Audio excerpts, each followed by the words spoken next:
I request all the dignitaries to kindly join us over the stage and grace the dais, please. We are highly privileged to have amongst us Honorable Padma Bhushan Dr. R.S. Faroda, sir. We heartily welcome you to the program, sir. We are also honored to have with us our esteemed guest Padma Bhushan Dr. R.B. Singh, sir, to grace the dais.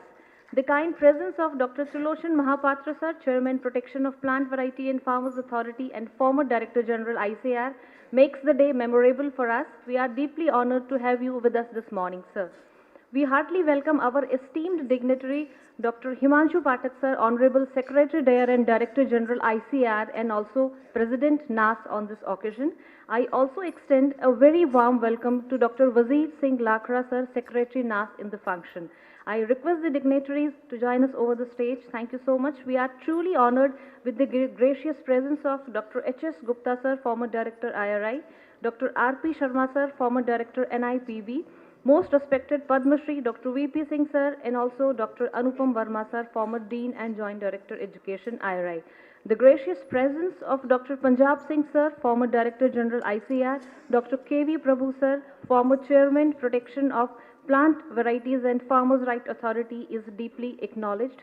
This program is also joined by the proud daughters of Professor Swaminathan, sir, Dr. Swamya Swaminathan, ma'am, she is Chairperson, MS Swaminathan Research Foundation, and Dr. Madhura Swaminathan, ma'am, Head and Professor, Economic Analysis Unit, Indian Statistical Institute, Bangalore, and Dr. Nitya Swaminathan, ma'am, who works for Gender and Rural Development and currently is the Director of Norwich Institute of Sustainable Development, University of East Anglia, United Kingdom. So to begin the program, I request the dignitaries on the dais to commence this auspicious celebration with the ceremonial lamp lighting and by a floral tribute to Professor Swaminathan, sir.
Thank you very much. Please take your seats on the dais. I now request Dr. A.K. Singh, sir, Honorable Director IRI, to welcome our dignitaries with flowers. I request you, sir, to present a bouquet to Padma Bhushan Dr. R.S. Paroda, sir.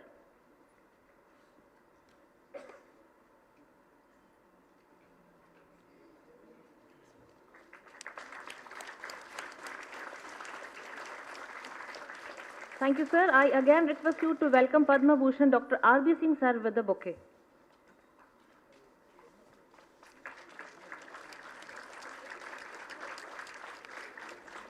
Thank you. I also request you to present flowers to Dr. Himanshu Pathak, sir, Secretary Dare and Director General ICR and President NAS also.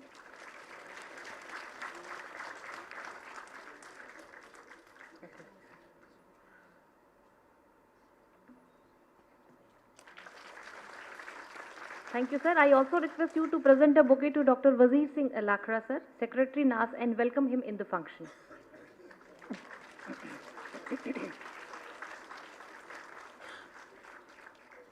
Thank you very much, sir. Ladies and gentlemen, as you all are aware that we have gathered here to celebrate the proud moment of conferment of Bharat Ratna to our beloved M.S. Swaminathan, sir. As an Indian agronomist, agricultural scientist, plant geneticist, administrator, and humanitarian, Professor Swaminathan was a global scientific leader.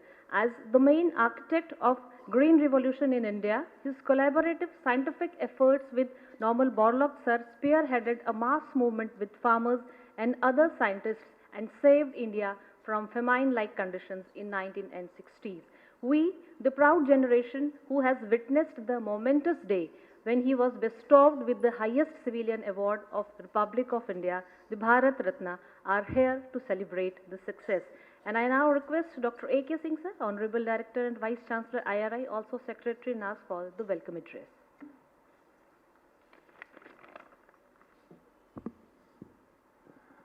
Thank you, Kapila, and very good morning to each one of you.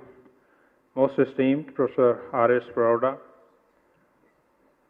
Chairman TAS, Professor R.B. Singh, former Director IRI, Dr. Trilochan Mahapatra, Chairperson, Protection of Plant Varieties and Farmers' Rights Authority, Dr. Himanshu Pathak, Director General ICR, Secretary Dare, and President, National Academy of Agricultural Sciences, Dr. Lakra, Secretary NAS.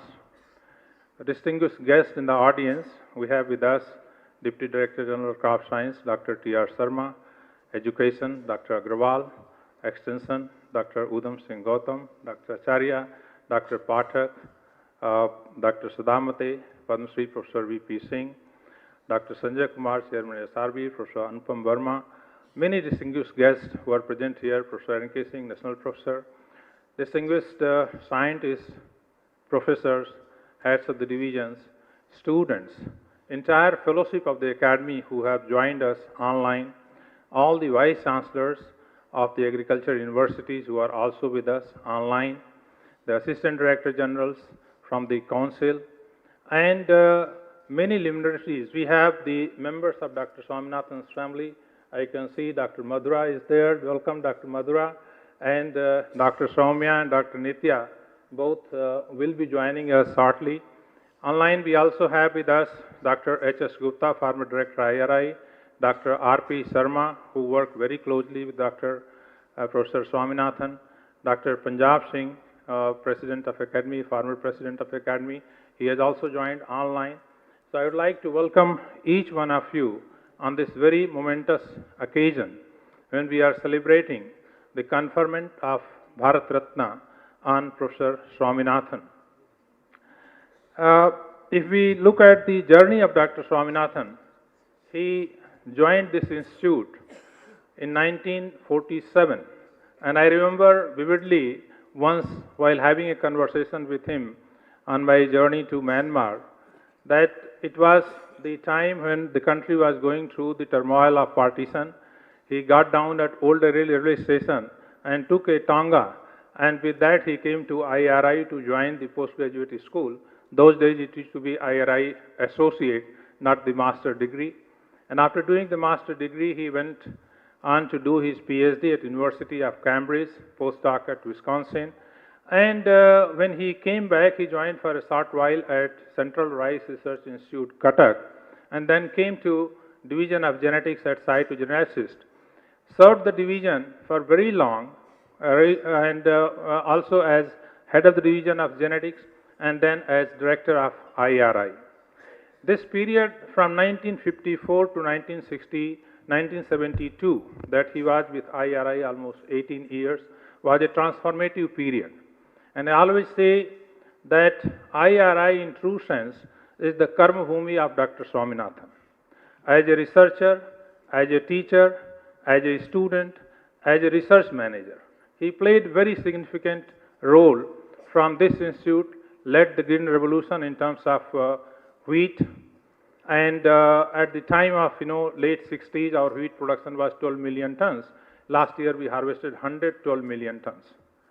Likewise, in case of basmati rice, he conceptualized the idea of combining the quality of traditional basmati into high-yielding background, and the first dwarf variety was released in 1989 as Pusa Basmati 1, and this year country is prepared to export 45,000 crores of basmati rice, worth ever highest. Last year it was 38,000 crores. So all this credit goes to the visionary approach of Dr. Swaminathan. The foresightedness that he has is something amazing, that he has guided the agriculture destiny of this country.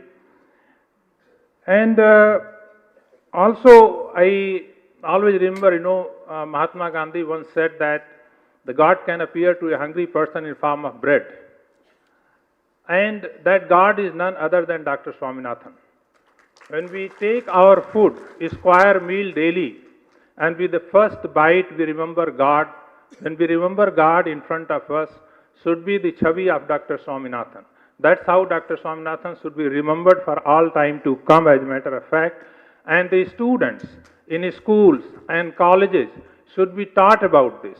They should be taught about this, that whenever they take their first meal, they should remember Dr. Swaminathan. That is his impact. In his recognition, with Bharat Ratna, the students of agriculture, scientific community, the country, and above all the farmers, everybody is jubilant. So much so happy that I have no words to express my feeling at this occasion. I would like to extend a warm welcome to each one of you once again.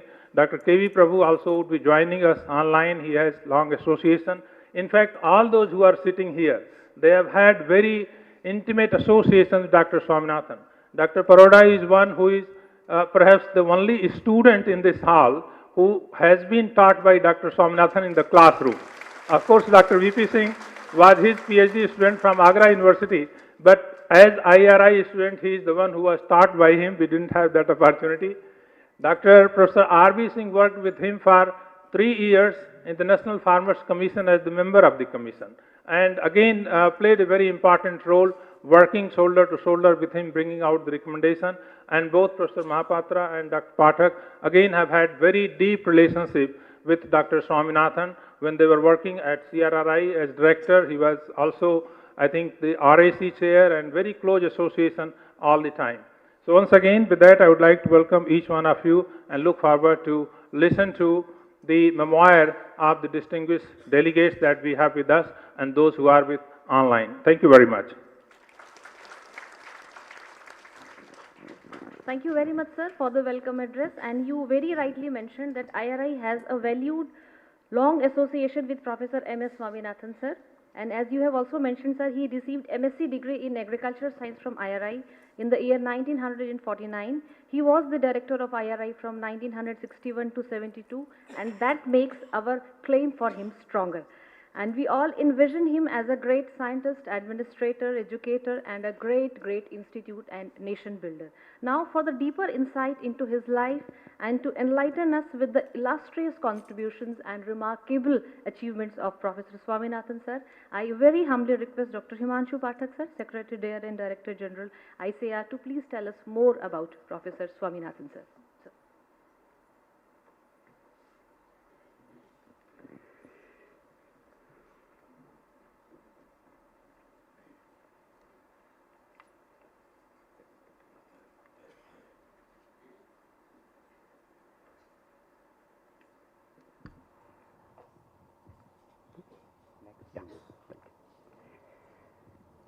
Good morning, everybody. Honorable Dr. R.S. Paroda, Dr. R.B. Singh, Dr. Mahapatra, Dr. A.K. Singh, Dr. Lakra, a galaxy of dignitaries present in this hall and also who have joined online, family members of Professor Swaminathan, the scientists, the technical staff, administrative staff, not only of IARI, but of the whole ICR system.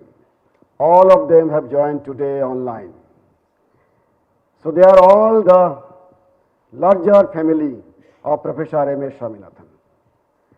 Welcome to each and every one of you, and congratulations to each and every one of you for one of this greatest day of Indian agriculture, when we are celebrating the conferment of Bharat Ratna to our illustrious leader, our mentor, the person who really showed the path of Indian agriculture research, education and extension. Friends, it was 1943 when Eastern India, one part of this country, was facing one of the most severe problems, famine, which we all know as Great Bengal famine. And that Bengal is not only West Bengal, that was undivided Bangladesh, Bihar, Odisha putting together. That was 1943. And at the same time, a student in another part of our country, South India, was pursuing his undergraduation. And probably there are several questions on everybody's mind of how to get this country out of this hunger. Because of that famine, several millions people died out of starvation, mostly due to shortage of food, and also partly due to mismanagement of the food system. So the first burning question was how this nation can become hunger free. What can a person do? And I am talking of 1943. What can a person do when this country gets independence? So with these burning questions, Professor Swaminathan embarked on a path to study agriculture. In several of his speeches, he later mentioned that he continued to asking him this question, that why did I study agriculture? Particularly, why did I study genetics? And the answer which he used to give, that I wanted to study agriculture because I wanted to produce more and more food, so that this country becomes free from hunger. And then all of us know he became the harbinger of the Green Revolution. And as Dr. A.K. Singh also mentioned, Mahatma Gandhi, the father of nation, so the father of Green Revolution in India, was an ardent follower of Mahatma Gandhi throughout his life. In several of his speeches, he has mentioned that for me, my role model is Mahatma Gandhi. How it's all started? It was 1925, 7th of August, when this legend was born. And then, of course, he did his BSc from University of Kerala and TNU in 1947, the year when this country got independence. Then, of course, MSc IARI, 1949. Then, University of Cambridge as UNESCO Fellow up to 1952. Then, postdoctoral fellow 1953 in University of Wisconsin. And then he came back to this country, 1954. Served Central Rice Research Institute, now National Rice Research Institute, Cuttack. And Dr. Mahapatra and myself have got a rare opportunity of serving that institute as director of NRRI Cuttack. That's how it started. No need to say that he was a very brilliant student, a meticulous researcher. This is a note which at some point of time in his studenthood he wrote, got selected in Indian Police Service. That time also this job was a very prestigious job, even today also. This is also one of the most sought after jobs. But then he continued studying agriculture. Probably this one, which he has said on several times, that future belongs to the nations with grains, not guns. So in 2024, when we see in the whole world, in several places, wars are going on. Well, this is the message. Not only India, but the whole world community should understand that the future belongs to the nations with grains, not guns. That's the message of Professor Swaminathan. An energetic MSc student at IRI in October 47. All of you can recognize student Professor Swaminathan. The other person, you can ask yourself, who could be the other person? This is a question for all of you. I shall tell you later. Of course, IRI 1954, working on dwarf fruit varieties from Mexico, seed village concept, ECRIP. Then several of his contributions as DG iShare and Secretary DARE. I shall give you a list of those also. Then in 1980 to 82, Planning Commission, the then Planning Commission, Government of India, where he opened new chapters on environment, women and development, biodiversity and so on. Then 84 to 88, Director General of IRI. And at IRI Philippines, friends, let me tell you, he is recognized as the most beloved, most successful Director General of all the Director Generals IRI has witnessed. The day when Professor Swaminathan was relieved from his duty from DG IRI, the whole road of IRI, in both the sides, people were standing to bid him goodbye and farewell. And IRI people says that in no other occasion they have found that many people came out to greet one person, and that was Professor Swaminathan. And then of course National Commission on Farmers, and again Professor R.B. Singh ji is here, who also served with Professor Swaminathan in this very important committee. Many of the recommendations of this committee are also very relevant today and will remain relevant in years to come. And then of course he went to Rajya Sabha and introduced, probably many of us do not know, introduced the Women Farmers Entitlement Bills in 2011. And he was the architect of this particular bill in Rajya Sabha. Of course, all of us know about Green Revolution, semi-dwarf wheat field trials at IRI New Delhi, Norman Borlaug, and both of them worked continuously to see the success of Green Revolution. For my students, this is probably these 2 or 3 pictures can summarize what the Green Revolution is. And these pictures, my friends, you can remember. You know, rice, IR8, the first miracle variety released in 1968, was because of this DGO gene, the dwarfing one, and then of course beta. And similar thing happened for wheat as well with Norin 10 dwarfing gene. You can see in the picture earlier varieties were tall up to this, even taller than me probably. But then with semi-dwarf genes and varieties, structure came down, but the yield went up. That was the beginning of Green Revolution. And because of that, today we are producing a record amount of food grain with the same amount of land.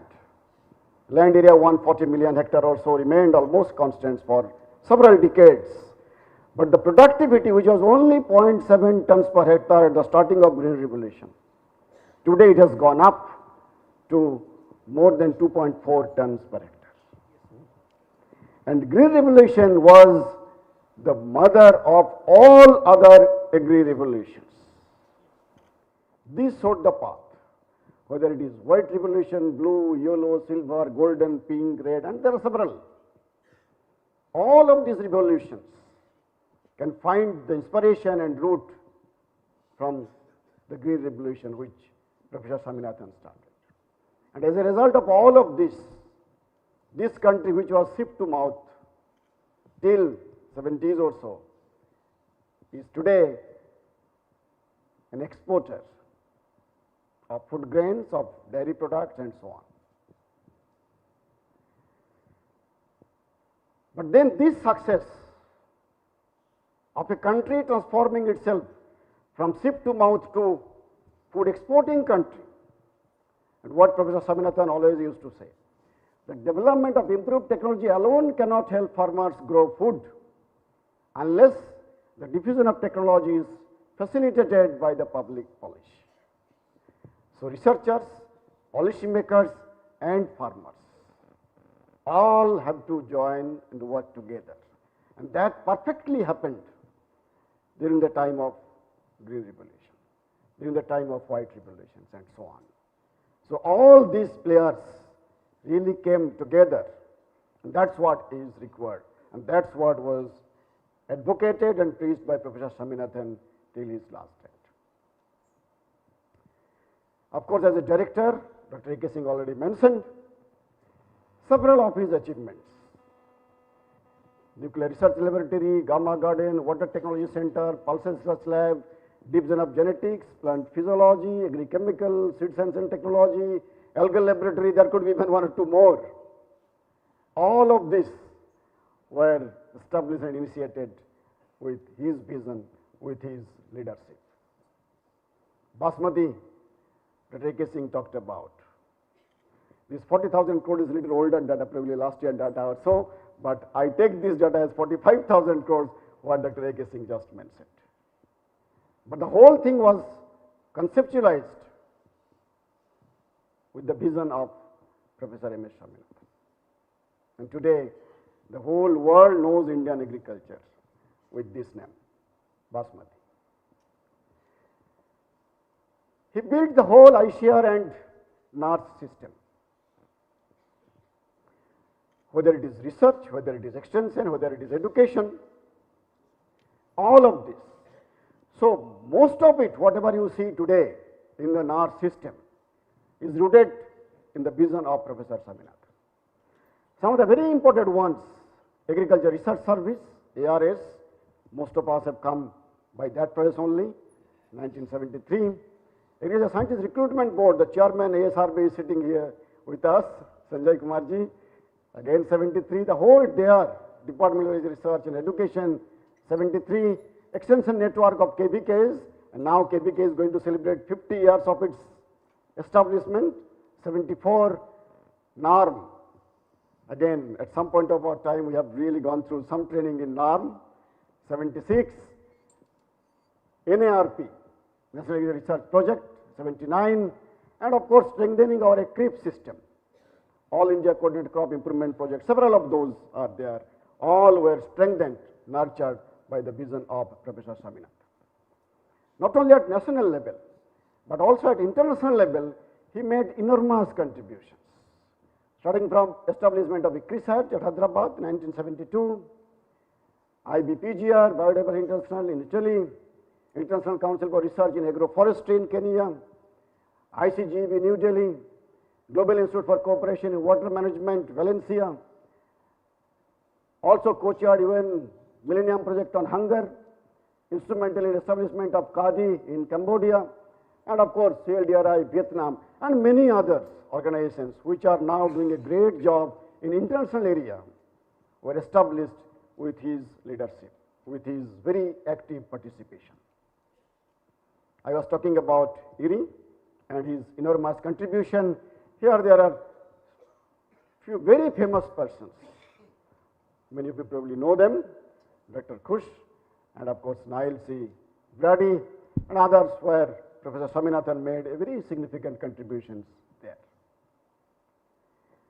Friends, NARS National Academy of Agricultural Sciences. Again, founded with the vision of Professor M.S. Swaminathan to create it as an independent think tank.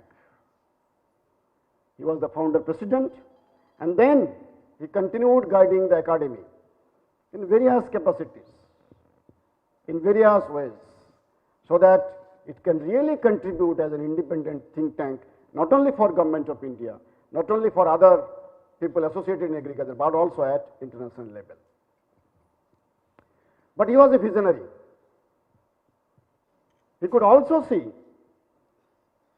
that green revolution should not be transforming itself into a greed revolution. He foresaw the potential downsides of green revolution as well, if we do not follow it in its proper spirit, in proper scientific way. So huge amount of chemical usage, groundwater depletion, soil health deterioration, greenhouse gas emission, loss of biodiversity, and several other things could happen if we do not follow green revolution in its proper perspective with the science in his mind. And therefore he said, if conservation of natural resources goes wrong, nothing else will go right. That's so important even today, and it will remain important. So therefore he talked about evergreen revolution. So from green to evergreen revolution. And he came out with some new concepts like evergreen revolution, lab to land, sustainable rural development, gender equity in agriculture. All of us are talking about it. Seed village concept, community hunger fighters, and several others, so that this green revolution will transforming itself into evergreen revolution. And of course, no wonder there were hundreds of laurels and accolades which were showered upon Professor M.S. Swaminathan. Whether it is Raman Magsaysay Award in 71, Albert Einstein World Science Award, first World Food Prize, 1987, and of course most influential Asians of the 20th century, 1999, and then of course Padma Awards, Padma Shri 67, Padma Bhushan 72, Padma Vibhushan 1989. Several others, including 28th Indira Gandhi Rashtriya Ekta Puraskar, 2013. Again, Vijayara Award from the daughter of Professor Norman Borlaug. He received honorary doctorates from more than 85 universities. The number could be more. It may be even more than 90 also. He was a fellow of all the academies of not only of this country, but also probably the whole world, whether it is FRS, TOAS, US Academy of Science, FNA, FSC, of course our own Academy of Agricultural Sciences, and so on. All of this. Receiving the Millennium Award at the 88th Indian Science Congress, and Dr. Paroda was the president of Indian Science Congress in that particular year, and it was organized here. Again, receiving the World Agriculture Prize at the 11th Global Agriculture Leadership Summit in New Delhi, and several others. And then all of you know, he established M.S. Swaminathan Research Foundation in Chennai, and now it has got several regional stations, 5 or 6. And currently, Dr. Swaminathan is the chairperson of these particular organizations, which is also working very closely with ICR, with NAS, and various other organizations. They are working on coastal system research, biodiversity, biotechnology, ecotechnology, agriculture, nutrition, health, climate change, and so on. All of this. Friends, but most importantly, he was professor. He was mostly known as professor. And professor is known with his students. So if Professor Swaminathan is remembered, those who have met him, he will be always remembered for his smiling face. Always very comfortable, very happy in the company of students. And he was so fast in responding. You send an email and tomorrow without any fail, you will receive a reply. So he had enough time for everybody. Whatever busy he could be, but then he has time for you, for everyone. And this is the character of a great person. In Sanskrit it says that udeti sabita tamrastamra evastameti cha sampattau cha vipattau mahata meko rupata. Great men, चाहे वो किसी कठिन परिस्थिति में हो, चाहे किसी सुखद परिस्थिति में हो, हमेशा वो स्माइल में रहते हैं. That was the character of Professor M.S. Swaminathan. I too had good memories. First one, of course, receiving an honor, the Fellowship of National Academy of Agricultural Sciences in 2007 from Professor Swaminathan, and then also had an opportunity to honor him when I was President of Agriculture Science Section of Indian Science Congress organized in Ceylon. Then, of course, many of you have got even better. But friends, we lost him. We lost him on September 28th last year. The whole world mourned the demise of Professor. He was a former scientist, what our Honorable Prime Minister said. And then, of course, all tributes, obituaries came from each and every nook and corner of this world. So his crown was full of jewels, as I said. Almost every jewel was decorated on his crown. But then one was missing, which came on February 9, 2024.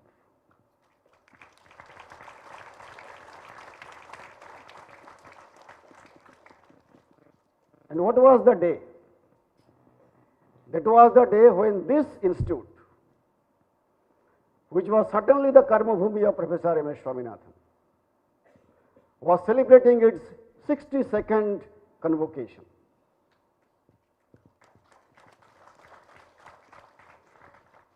And that convocation was blessed by none other than the President of this great country. And on that auspicious day, it was announced that Professor Swaminathan will be honored with Bharat Ratna.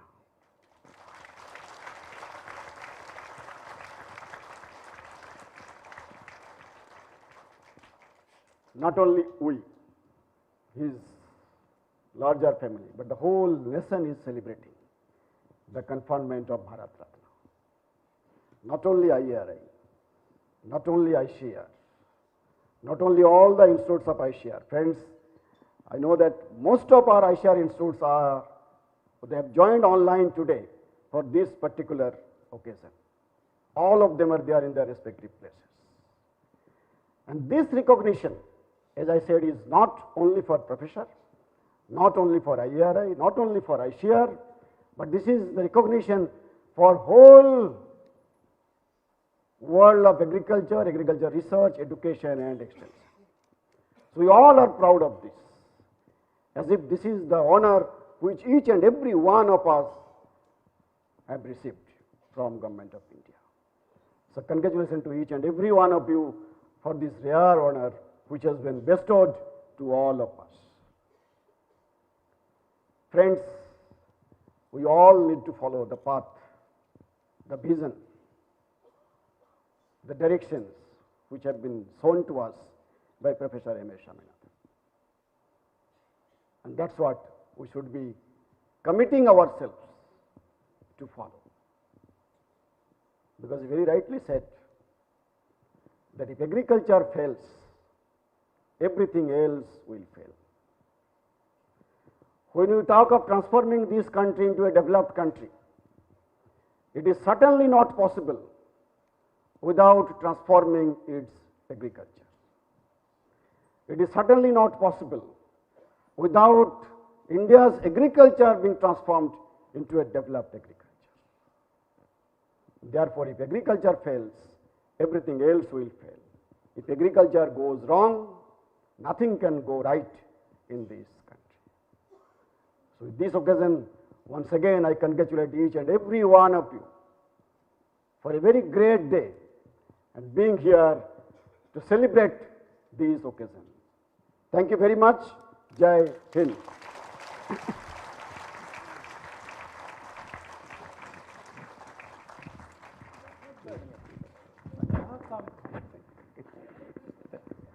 Thank you very much, sir, for taking all of us through the journey of his life, his achievements, his vision, his commitment, his dedication. And our benchmark still is Green Revolution of 1960s.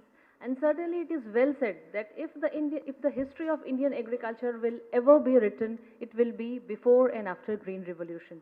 Thank you so much, sir. Although it is practically impossible to summarize Professor Swaminathan sir's achievements in a 10 to 15 minutes talk, yet whatever you said was just like music to the ears for all of us. Thank you so much, sir. And I now request Dr. Punjab Singh, sir, former Director General ICAR and former President NAS, who has joined virtually with us to share his observations on the day. Dr. Punjab Singh, sir, please.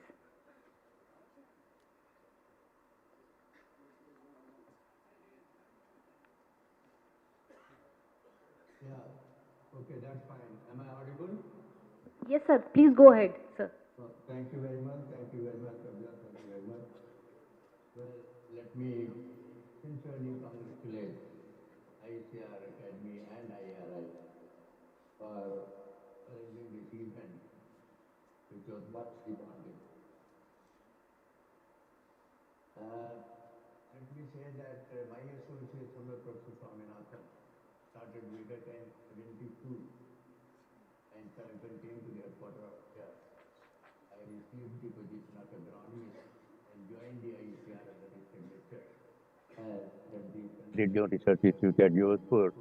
And all these 40, 45 years, 3 years that I had worked with him, I enjoyed, received his guidance, his directions, his advice, and that, in fact, I can say that safety, working our system and our life, that you get through. Now, Dr. Pathak has very well said everything. There's nothing to go on that. But I can say that he has unparalleled contribution for science in general, I should say, and agriculture in particular, which led to all that you are saying, the laurel that is given to society. He served the society through science, which led to Green Revolution and many other revolutions that you can see, and finally brought the food security for which the country had been looking for long. And all that we see today, a greater part of that goes to Professor M.S. Swaminathan. He has a very big contribution in shaping North in general, ICR system in particular, through its reforms, its changes, and its spread that it has, country and even abroad. And now the whole thing that you can see is not only nurturing the scientists and science of this country, but even those who are sitting outside.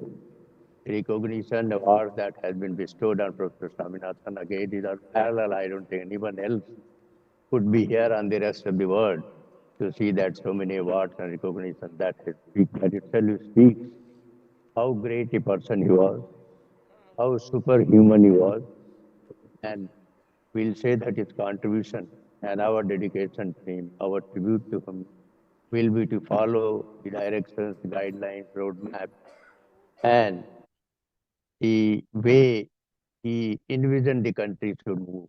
Larger part was received while he was here, but even while he is not here, not with us, he's always our memory. We'll cherish his, memories and go what has he left for all of us to do. I will say that's a great loss to science, great loss to the humanity in general, and on top of that, to the farming community of this country, we cherish him much more than anyone else can think of.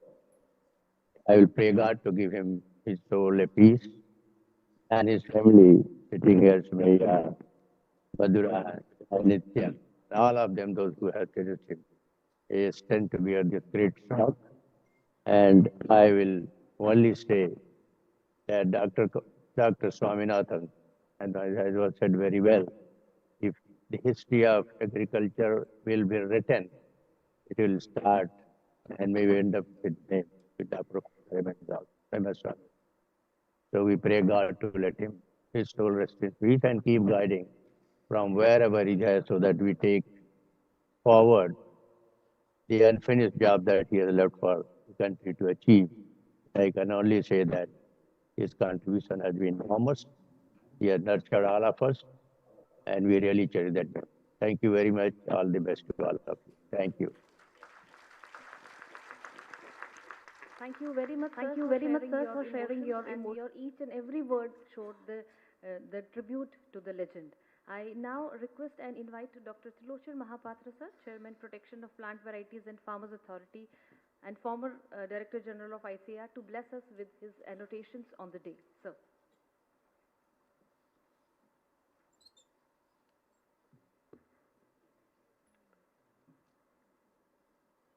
Very good morning to everybody. Dignitaries on the dais, respected Dr. R.S. Paroda, Professor R.B. Singh, Dr. A.K. Singh, Dr. Lakra, and Dr. Pathak, I forgot, and all the dignitaries of the dais, all the staff and students who are present here. We are already very late, and I have to also go for another meeting, but I didn't want to miss this occasion, and I thought even if it is brief, I should be here, because we are celebrating something which is, I would say, it's not one of the greatest, but the greatest occasion in the field of agriculture. This is the greatest occasion that one can have to celebrate. I don't know whether in future we will have any such occasion during, say, lifetime of, say, my lifetime. I should say, I should not commit for others, but during my lifetime, I don't know whether I'll be able to see another occasion of another Bharat Ratna for agricultural scientist, or for that matter, anybody associated with agriculture. So this is the occasion to celebrate, and I see the hall is overflowing, and I see this after many years, and I had seen this only when Professor Swaminathan delivered his lecture here.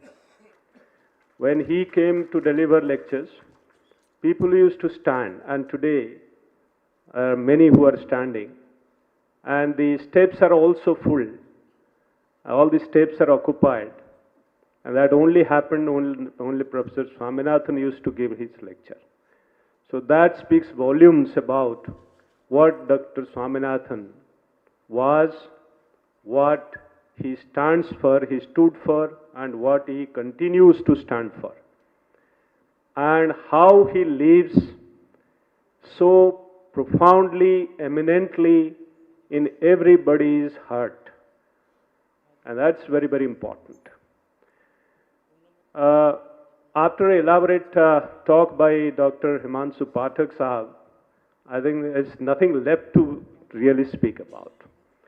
So we should not really be wasting our time and repeating what he has said. But let me give you a little perspective in a very brief time.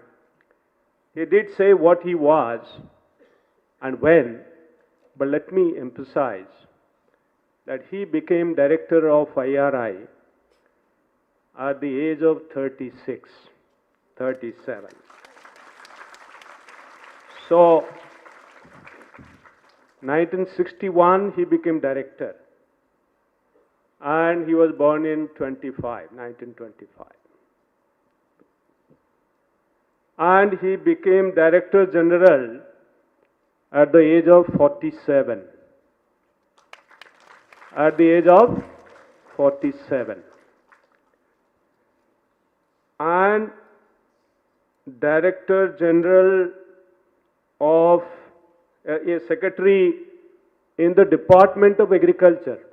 Department of Agriculture and Cooperation, Department of Agriculture and Irrigation those days. He became secretary there. In addition to being secretary, after being secretary there, he became Secretary Agriculture and Irrigation, Government of India. So I don't think anybody would reach that height. And leave aside, whatever else Dr. Pathak said, and the age speaks for itself. The fire in his belly was unparalleled. And the young colleagues who are sitting here, not that challenges are less today. And what is that you and me sitting here, remembering him, remembering his legacy, and how do we perpetuate his legacy? And can there be another Swaminathan springing up from this crowd, sitting here? And Dr. Swaminathan studied at this institute. And can there be another? We can't emulate whatever he did and can't have another genotype, a chance hybrid, as Dr. Swaminathan was, a rare chance hybrid. And India was fortunate to have such a hybrid combination of genes. And that probably would be difficult, but at least I know, aspiring to become M.S. Swaminathan, can there be another person and who is sitting here, or in near future who would be coming to IRI? I think, how do we nurture that? How do we nurture that? All the faculty is sitting here. How do we nurture that to happen? Nurturing talent and nurturing institutions to produce that talent. And can that happen? And that could be the best way to pay tribute and also perpetuate his legacy. Many things he spoke about, Dr. Pathak has really summarized so well. But, NAS took the decision to have M.S. Swaminathan Memorial Lecture and opening to the global community. And I believe that would be coming soon. And can this country create Evergreen Revolution Fund? Evergreen Revolution Fund, earmarking 1,000 crore rupees. And can this fund be created to start with?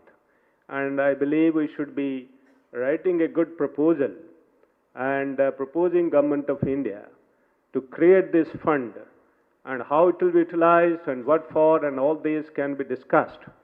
And I believe he spoke about so strongly, passionately about Evergreen Revolution. We talk about regenerative agriculture, and we always go by what Western world speaks about. And they spoke about Green Revolution. We never realized we had Green Revolution. And we keep talking about, parroting about Green Revolution. And, it was a great event. And certainly the contribution of people like Dr. Swaminathan is unparalleled. And, there is no second opinion about it. But we never recognized it. And somebody else from outside spoke about it. And we then started talking about it. And we don't recognize our own people on our own contributions, whatever happens. So can we perpetuate his legacy by continuing Evergreen Revolution efforts and again creating a fund to support these activities, whatever activities we define. And, that could be, one way to move forward. And his family members are there, all the three daughters, and others have joined online. And I'm sure everybody would be giving their viewpoints and ideas there are several kind of things to talk about, but the time is limiting.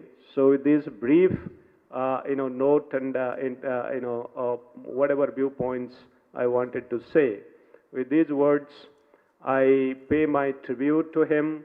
I congratulate everyone who have joined from his family, because the time he spent would not have been possible without sacrificing many things and sacrifice of the whole family in the whole process of transforming India's agriculture and food system. And certainly the kind of sacrifice the family did, that is again tremendous. So we express our sincere gratitude to all the family members who have joined today. And also congratulations to everybody, the agricultural fraternity. Lastly, can we celebrate Dr. Swaminathan as the role model and write well to be included and persuade to be included at different stages. And all those write-ups could be one for school, one for high school, or in colleges, and agriculture colleges in particular. How do we, his philosophy and his ideas, how that can be taught properly in agricultural colleges, agriculture and allied sector colleges, and how do we really cover those ideas and his legacy. I think that would be a very good contribution if we can do this. With these words, I thank Dr. A.K. Singh, Dr. Pathak for inviting me, for giving me this opportunity, and let us keep celebrating Dr. Swaminathan's contributions and ideas. And there is no time, and he is timeless, his ideas are timeless, and he would always remain in our memory. And let us work so that he remains and perpetuates in our memory and memory of the future generations to come. And thank you very much. Wish you all the very best. Thank you.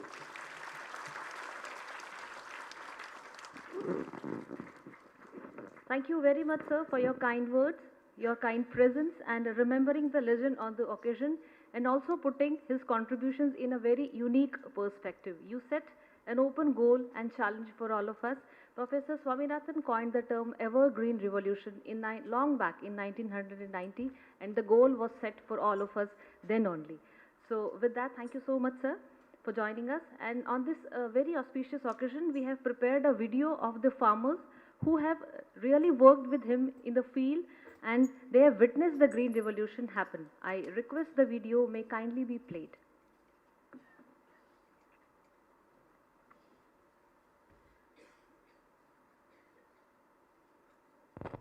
बहुत बहुत बहुत बहुत खुशी है, बहुत बहुत खुशी। इसने तो हमारा गांव के देश बना दिया, और जो है देश को अनाज से ठंडा कर दिया। देश में इतना अनाज पैदा कर दिया, ये स्वामीनाथन की मेहरबानी है। वो जी हमारे गांव हम आगे थे बीज के लिए, उत्पादन के लिए, और जो है हमारे गांव ने उनको बड़ी वो खुशी से जो है उनका आदर किया, और जो है उनके चलाए रास्ते पर जो है गांव चलता रहा। वहाँ लग गए, उनका ऐसा लगा हो गया था कि जैसा अपना घर।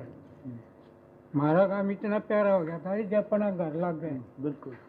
वो शुरू में जो है पूसा इंस्टीट्यूट के डायरेक्ट हुआ करते थे, और वहाँ जो भी रिसर्च होती थी नई किस्मों की, वो यहाँ आके डेमोन्स्ट्रेशन करवाते थे। यहाँ तो उनका बहुत बड़ा लगाव था जॉन्टी विलेज के साथ। मैं उस समय मेरे ख्याल 13-14 वर्ष का हूँ, तब से मैं देखता था वो आते थे और सीधे घर पे चले आते थे।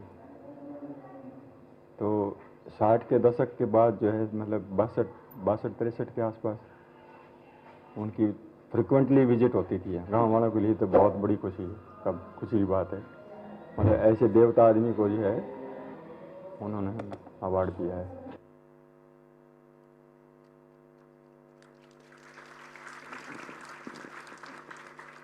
Thank you very much. Today we also have with us Dr. Madhura Swaminathan ma'am, daughter of Professor Swaminathan sir. She is head and professor Economic Analysis Unit of Indian Statistical Institute, Bengaluru. I invite her to kindly unfold some memoir about Swaminathan sir. Ma'am, please. Good morning. Can you hear me? Yes, ma'am. Absolutely. Please go ahead. Okay. Dr. A.K. Singh, Dr. Himanshu Pathak, all the other dignitaries, agricultural scientists and students present there today. I first want to say that this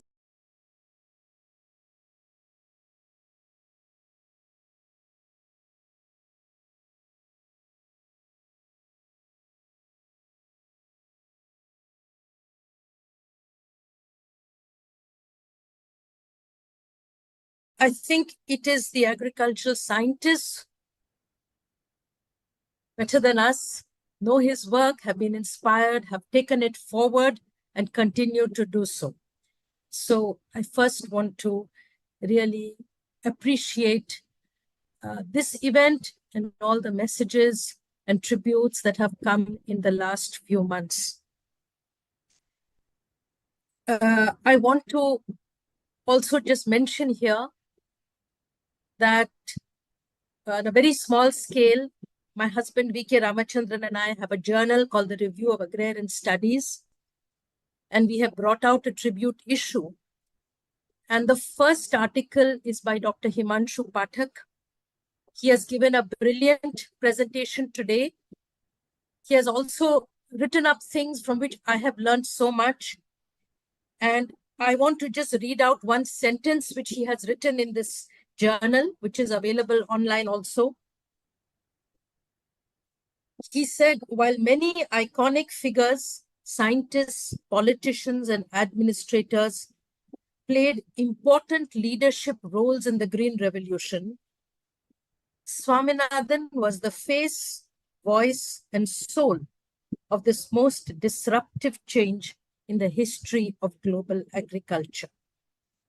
He was the scientist, the farmer's scientist, the politicians and bureaucrats scientist, and the ultimate communicator, a person who could foster trust between scientists, farmers, policymakers, and other constituents of the national agricultural research, education, and extension system.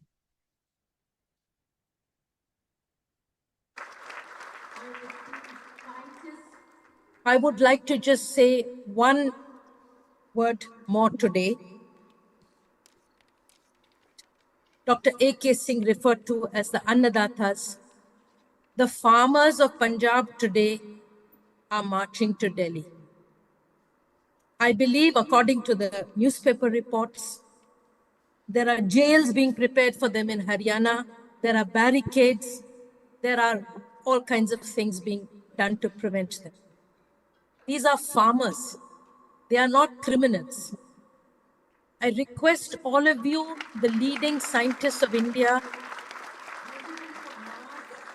have to talk to our Annadatas. We cannot treat them as criminals. We have to find solutions. Please, this is my request. I think if we have to continue and honor M.S. Swaminathan, we have to take the farmers with us in whatever strategy that we are planning for the future. Thank you.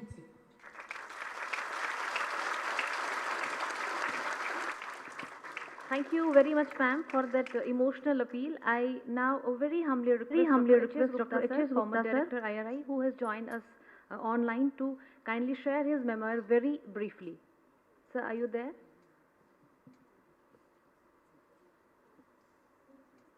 Yes, I'm there.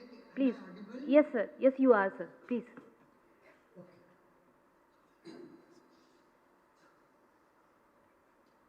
Dignitaries on the dais, faculty of IRI, dear students, ladies and gentlemen. Dr. Swaminathan was not only concerned with the elimination of hunger in India, but in South Asia. And he indeed succeeded in saving millions of lives through the Green Revolution, be it Pakistan, be it South Asia, be it Myanmar, several other countries. So by saving millions of lives, he was the one who, whose effort fructified in, in the Green Revolution. Friends, Dr. Swaminathan continued to be interested in eliminating hunger, not only in India, but other parts of South Asia, especially with Afghanistan and Myanmar, which were suffering from imminent hunger. And he indeed helped them by establishing Anastu and agricultural in Afghanistan and Agricultural Research Institute in Myanmar. I was fortunate to accompany him to Kabul and Burma in establishing these two institutions. Friends, when I was heading IRI, we had a very brilliant students who were coming and passing out. Most of them, chose their career as in science, but many of them chose their career in administrative services. One major, attribute which was missing in our students is history of agriculture in India.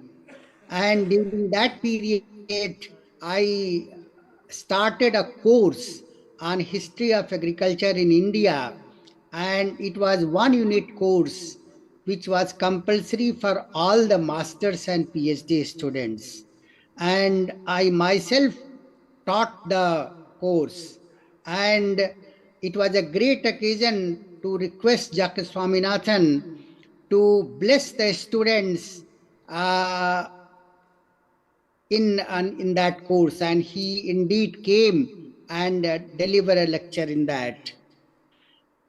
I would not be long, but I would conclude by saying that Dr. Swaminathan was a noble soul with a rare combination of genes for humanity, for science, and he was concerned with everyone. As Dr. Pathak said, he was the one who would reply your any mail next day. Within 24 hours, you get reply. So he has time for everyone. And he will always be remembered with a smiling face. With these few words, I congratulate all of you to have been associated with this event of conferment of Bharat Ratna to Professor Swaminathan, the father of the Green Revolution. And I would like to thank Dr. A.K. Singh for inviting me to this function. Thank you very much. Thank you very much, sir, for your invitations on the day. I may now invite Dr. K.V. Prabhu, former Chairman, Protection of Farmers Authority, to share his views on the day. Sir.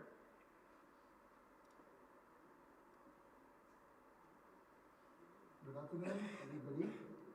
The galaxy and the great gathering of entire community of agricultural sciences, students and friends.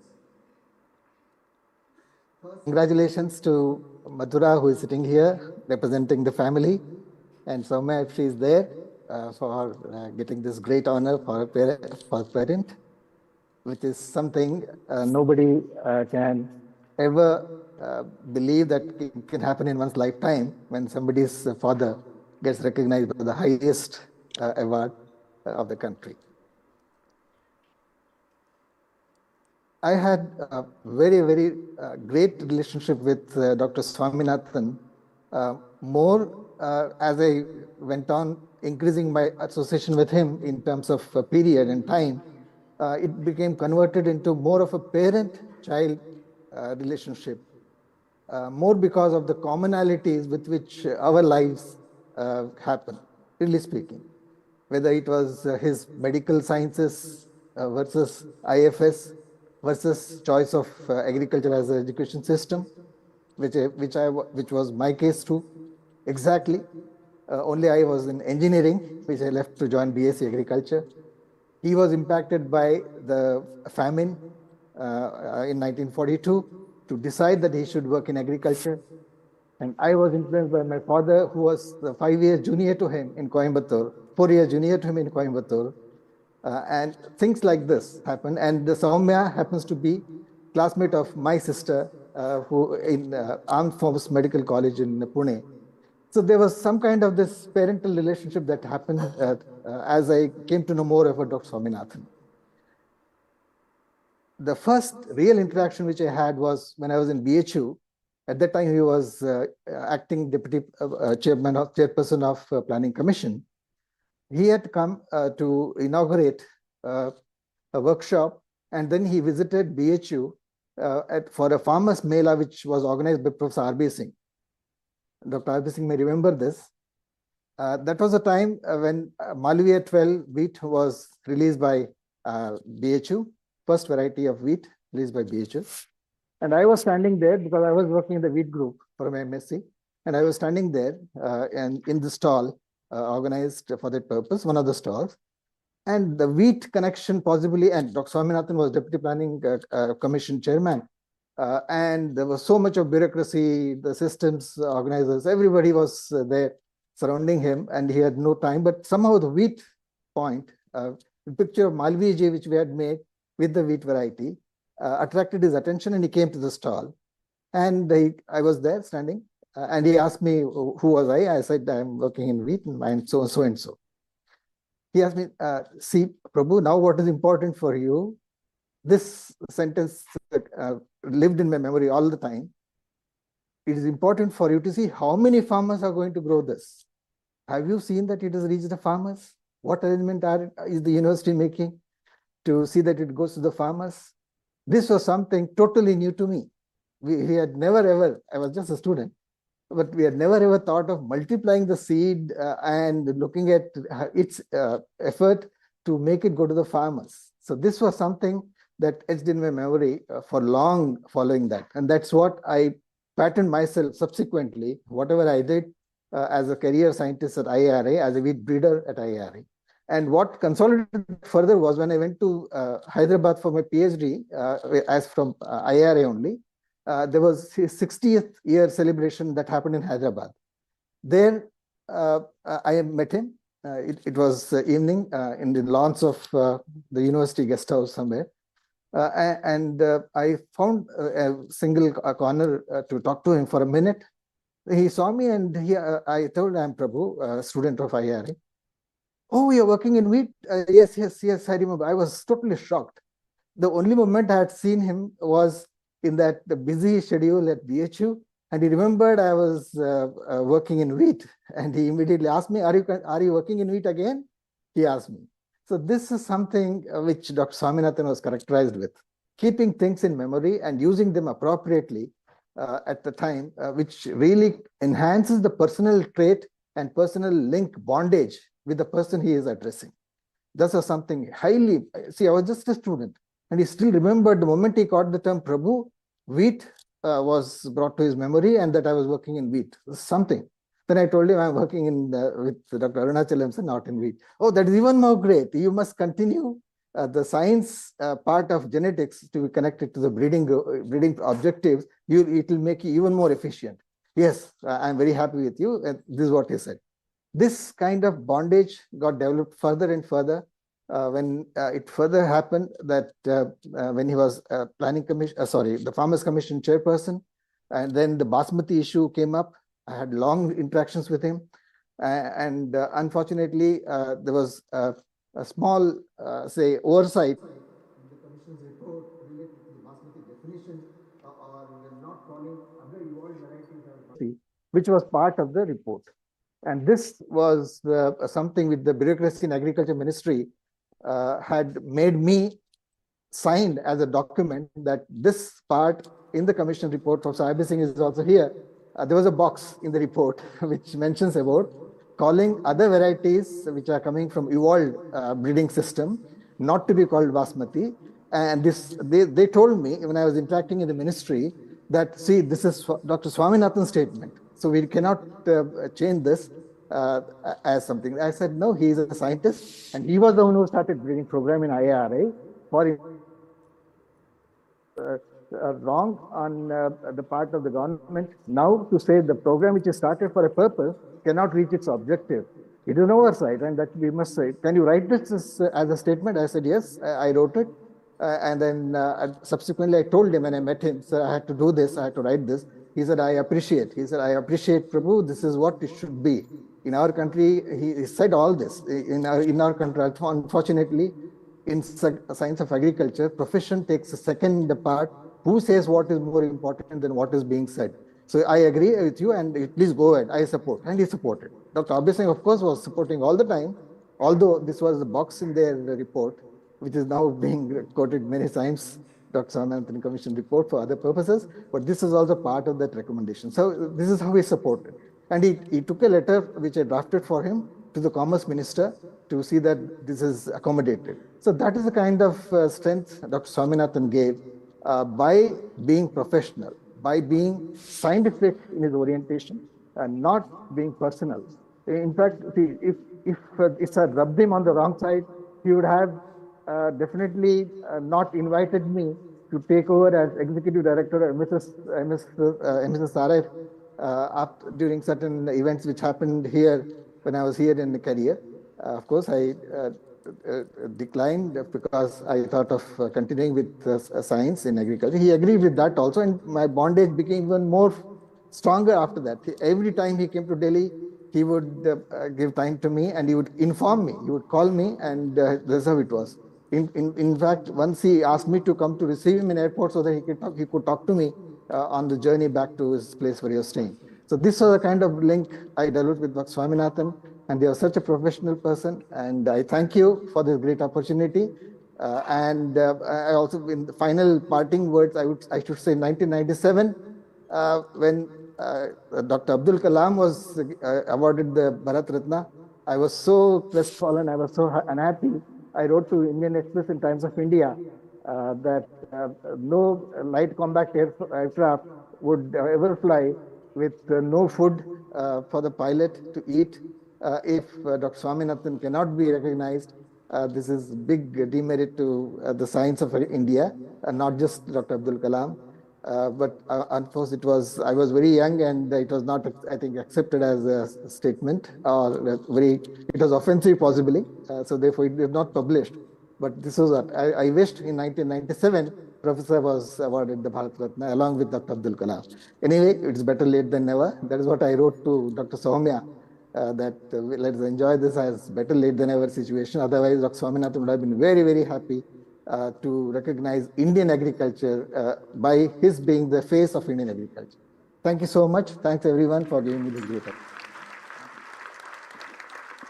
Thank you very much, sir, for sharing your reminiscences. And today we also have with us Dr. Soumya Swaminathan, ma'am. She is chairperson of MS Swaminathan Research Foundation, who is pediatrician by profession and a humanitarian and a philanthrope by heart. Ma'am, we all have dreamed this day with you, and please honor us with your kind words.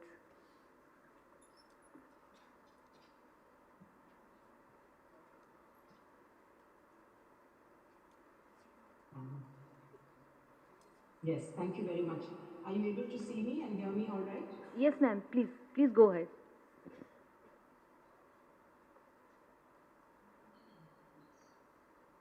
Okay, I think I can connect on my computer.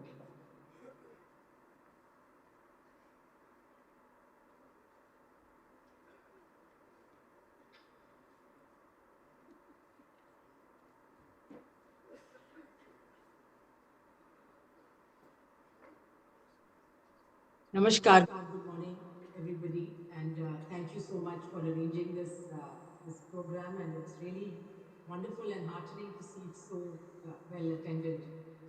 Thank you, Dr. Pathak and Dr. A.K. Singh, and all of the scientists I know that you all love him very much. And he was, we always felt that he was a father to, and my parents were parents actually. My mother was also really like a mother to many, many IRI students.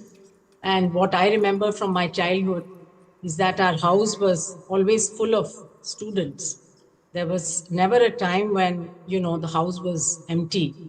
And when my father would, of course, leave very early in the morning for the fields and then go on his cycle to the genetics department. And even when he was director, he continued like that. Then meeting with students, doing the work during the day. And then when the evening, when he came back home, often there would be few students, you know, who would come. And the earliest students, of course, I remember are Dr. Natarajan, Dr. Ganesan, Dr. Kesavan, Dr. R.D. Iyer, and, you know, many more after that, Dr. Suman Sahai. There were also many, many foreign students in IARI. And I remember my mother was, you know, just like a parent to them. They would come home. If they had any problems, she would have to help them. And also for festivals, for Holi, I remember we used to be scared because 300 students used to come to play Holi. And we used to run away and hide. And similarly for Diwali, for Christmas, you know, for all the festivals. So it was really like a family. And we continue to think of IARI as our extended family and feel very happy when we are able to visit. And I was there recently. Dr. K. Singh had invited me for the Mendel centenary celebration and you know, 150th year. And I was very happy to be in the same auditorium that you're sitting in today. So it brings back a lot of very happy memories. I think my father, everybody knows, was completely devoted to the cause of agriculture and more importantly to the cause of farmers' welfare and also the welfare of the marginalized communities in India, the people who are still living, you know, in a very, very precarious situation. And many of them are smallholder farmers as well as small fishermen, as well as tribal people who have their lives have been changed because of the new laws, etc., that have come into force, so that they no longer have access, you know, to forest produce in many cases, and that has impacted not just their economic situation, but definitely their nutrition security. And if you look at the health or nutrition parameters, then what we find is that the people who are living in these type of settings, unfortunately, even many of them who are farmers, if you look at their own nutrition and their family's nutrition, then we find that there is a big gap there. And that always worried him and saddened him, that the people who grow food for us actually themselves are not living very healthy or prosperous lives. He also used to talk about hidden hunger a lot. I think he was one of the first people to talk about hidden hunger, the fact that micronutrient deficiency is as important as macronutrient deficiencies, and the fact that we still have such a high prevalence of anemia in India among our women and children means that that basically people are not getting a nutritious diet through which all micronutrients they can get. Of course, that's also linked to soil health. It's linked to many other factors. So I think he was somebody, as many of you have described, who had the ability to connect at a very high level and to really have a vision for the future where he could see all the different elements, you know, and how they interplay and how they connect with each other. I think for most scientists, and I'm also a medical scientist, we think about a particular problem and we focus in a particular area of work and we become experts in that area, but we're not necessarily able to connect that with, you know, the broader ecosystem, whether it is a political, social, environmental factors that all play a big role. But he was able to do that and he was able to make those connections. And that is, I think, a special gift that he had, which is why he was able to imagine these very large programs. He was able to imagine the kind of policies and laws that, a country might need, or even at the global level. He played such an important role in many of the negotiations at the UN level, at the FAO, at the UN Environmental Program, and so on. So he had that ability to basically be able to put various pieces of a jigsaw puzzle together, very easily. At the same time, as some of the speakers have said, he had the humility and the compassion and the kindness and the love to connect with individuals, regardless of whether they were students or heads of state. And so he treated everybody equally. I've never seen him in a way doing anything special. If he was going to meet a big VIP, the same affection, the same way he would, meet any of the colleagues that he had in the past, or even a new person that he was meeting for the first time. So he was very generous to give his time. And I think that's something many people wrote in the letters that we received when he passed away, that they could not believe how generous he was always with his time. And even if an unknown person wrote an email or a letter to him saying, we would like to come and see you, or people just knocked at the door of this office and walked in, he would never say no, to meet anyone. So that's a very rare ability, and I think a personality trait that he had, which I think very few people have. And then was his commitment, I think, to science, and to be very true to science. And that means that you have to be willing to be challenged, you have to be willing to be questioned, and you have to also be willing to change your opinion about certain things. As science advances, we all know that some of the hypotheses, they actually get challenged, and new data comes, and we are forced to relook. So he was very open always to that, and he never minded, I think, being criticized or being questioned. He always said that that's the way that we progress. And very often when he chaired meetings, he would say that in some cases you can never you cannot come to a consensus, because people have very divergent views. And so as a chair, he would always say that, if we cannot agree, then we have to agree to disagree. And because if people have such strong views, then that's the way it is. But again, what can we do for the common good? We can't let our disagreements actually ruin the purpose for which we have come together. So as long as we remember the common goal, then we should be able to find ways, to work together. So I think that those are some of the lessons that, that I learned, and that I have found very useful in my own career, because obviously as you get into positions of responsibility, then these kind of challenges actually become very important.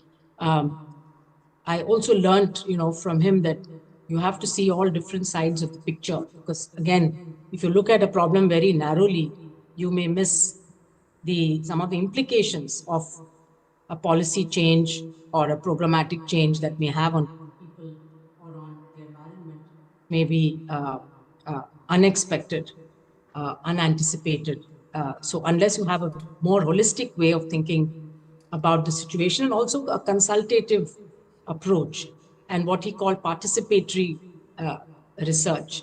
And when he set up the foundation, I mean, those were some of the things that he put into the DNA of the foundation. Firstly, the pro-poor, pro-woman, and pro-nature has to be a theme across all of the work that MSSRF does.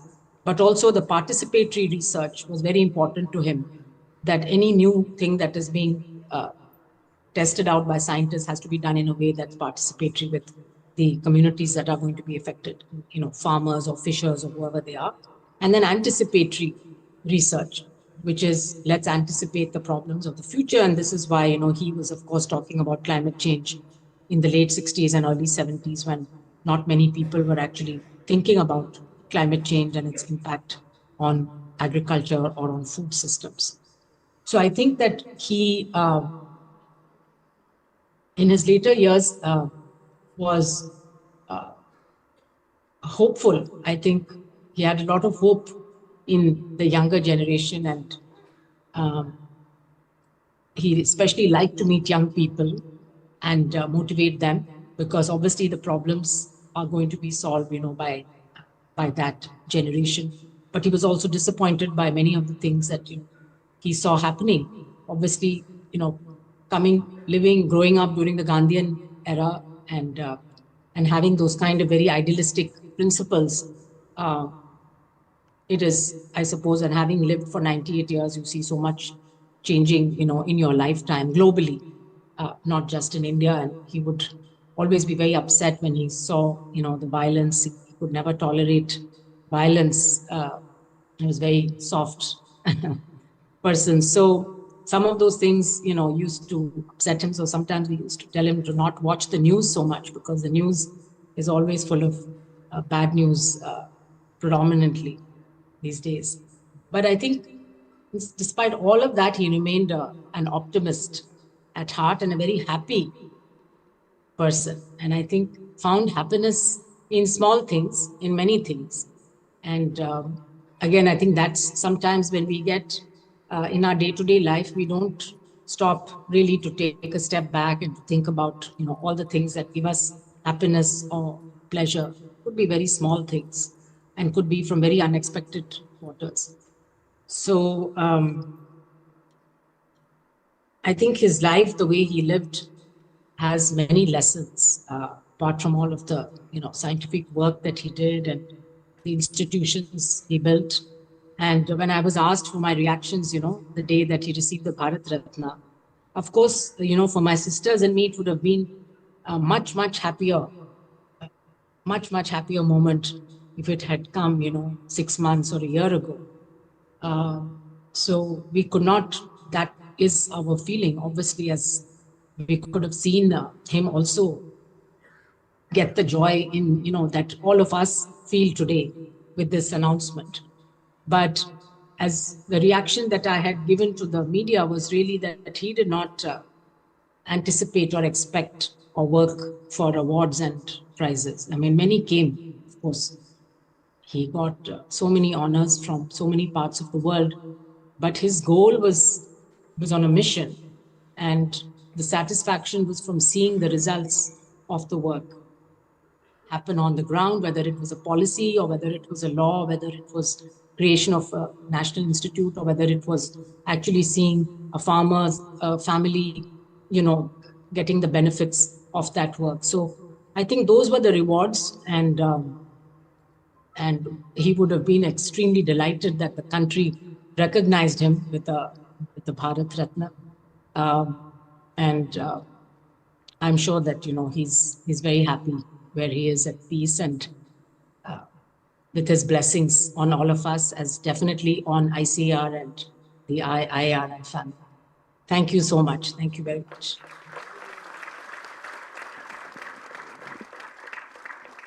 Thank you, ma'am. Thank you so much. You spoke your heart. Ma'am, you are special in many ways, and one speciality you must have and will continue to cherish is that you are Swaminathan sir's daughter. We are honored that, ma'am, we had you as the eloquent speaker of the most prestigious Lal Bahadur Shastri Memorial Lecture during the Convocation Week of IRI in the year 2016. And I still remember the topic, which was so apt, that challenges of health and nutrition for India and possible solutions. Ma'am, science exists and genetics is true, and we see a Swaminathan sir part 2 in you. Thank you so much for being with us, gracing the occasion, and we look forward to many such fortunes in the future as well. Thank you so much, ma'am. So, continuing the program, I'll be now inviting Dr. R.P. Sharma sir, former director NIPB, to share his emotions on this occasion. Dr. R.P. Sharma sir, please. He has joined us through the online mode.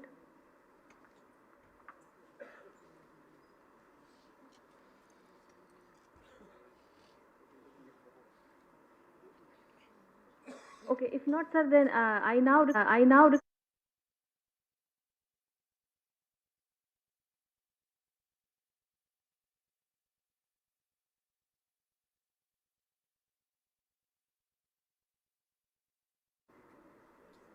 You're not audible, You're not sir. audible, sir.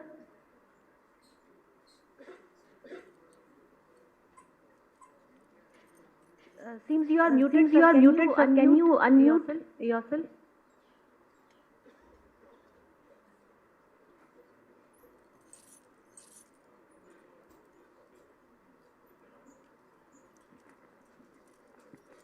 I request all the audience to kindly be seated till we finish the program. We have some announcements to be made. Do not, please be. Please be seated where you are.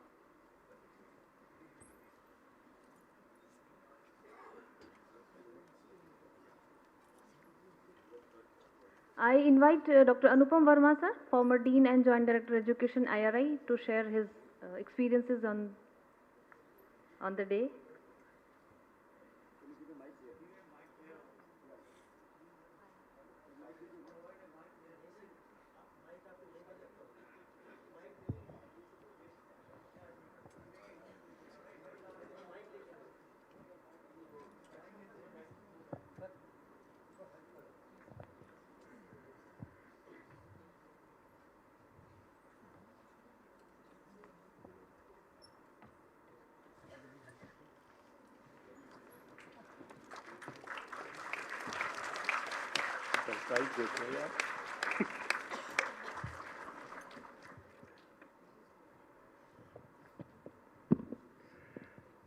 Good morning, everybody.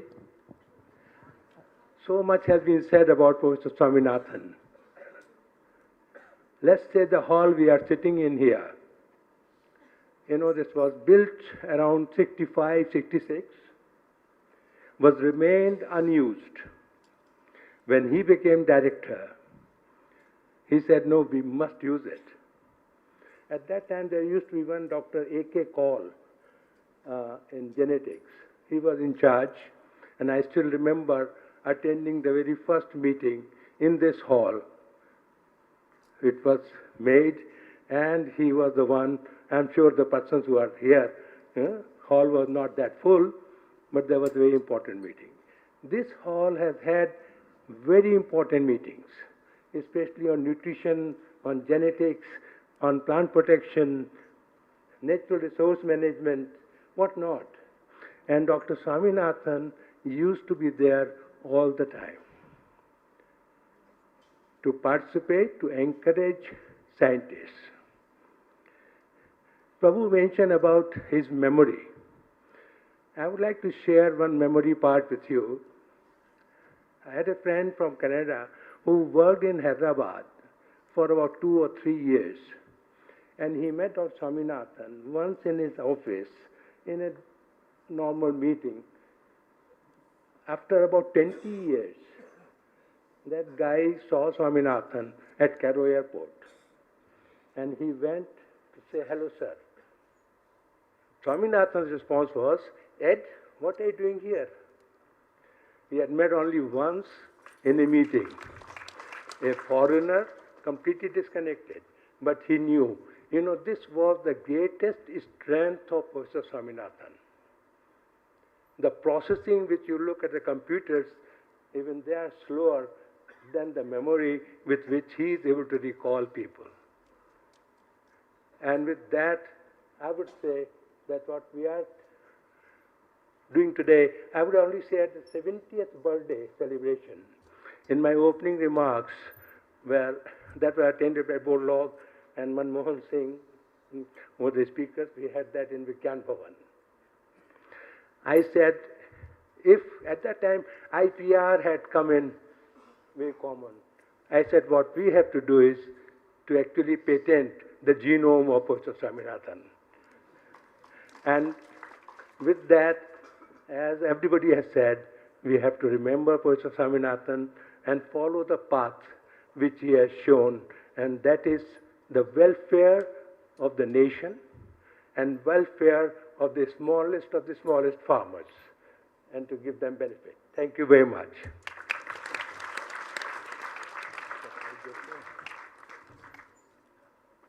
Thank you very much, sir.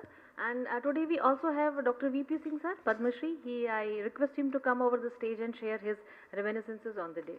Sir.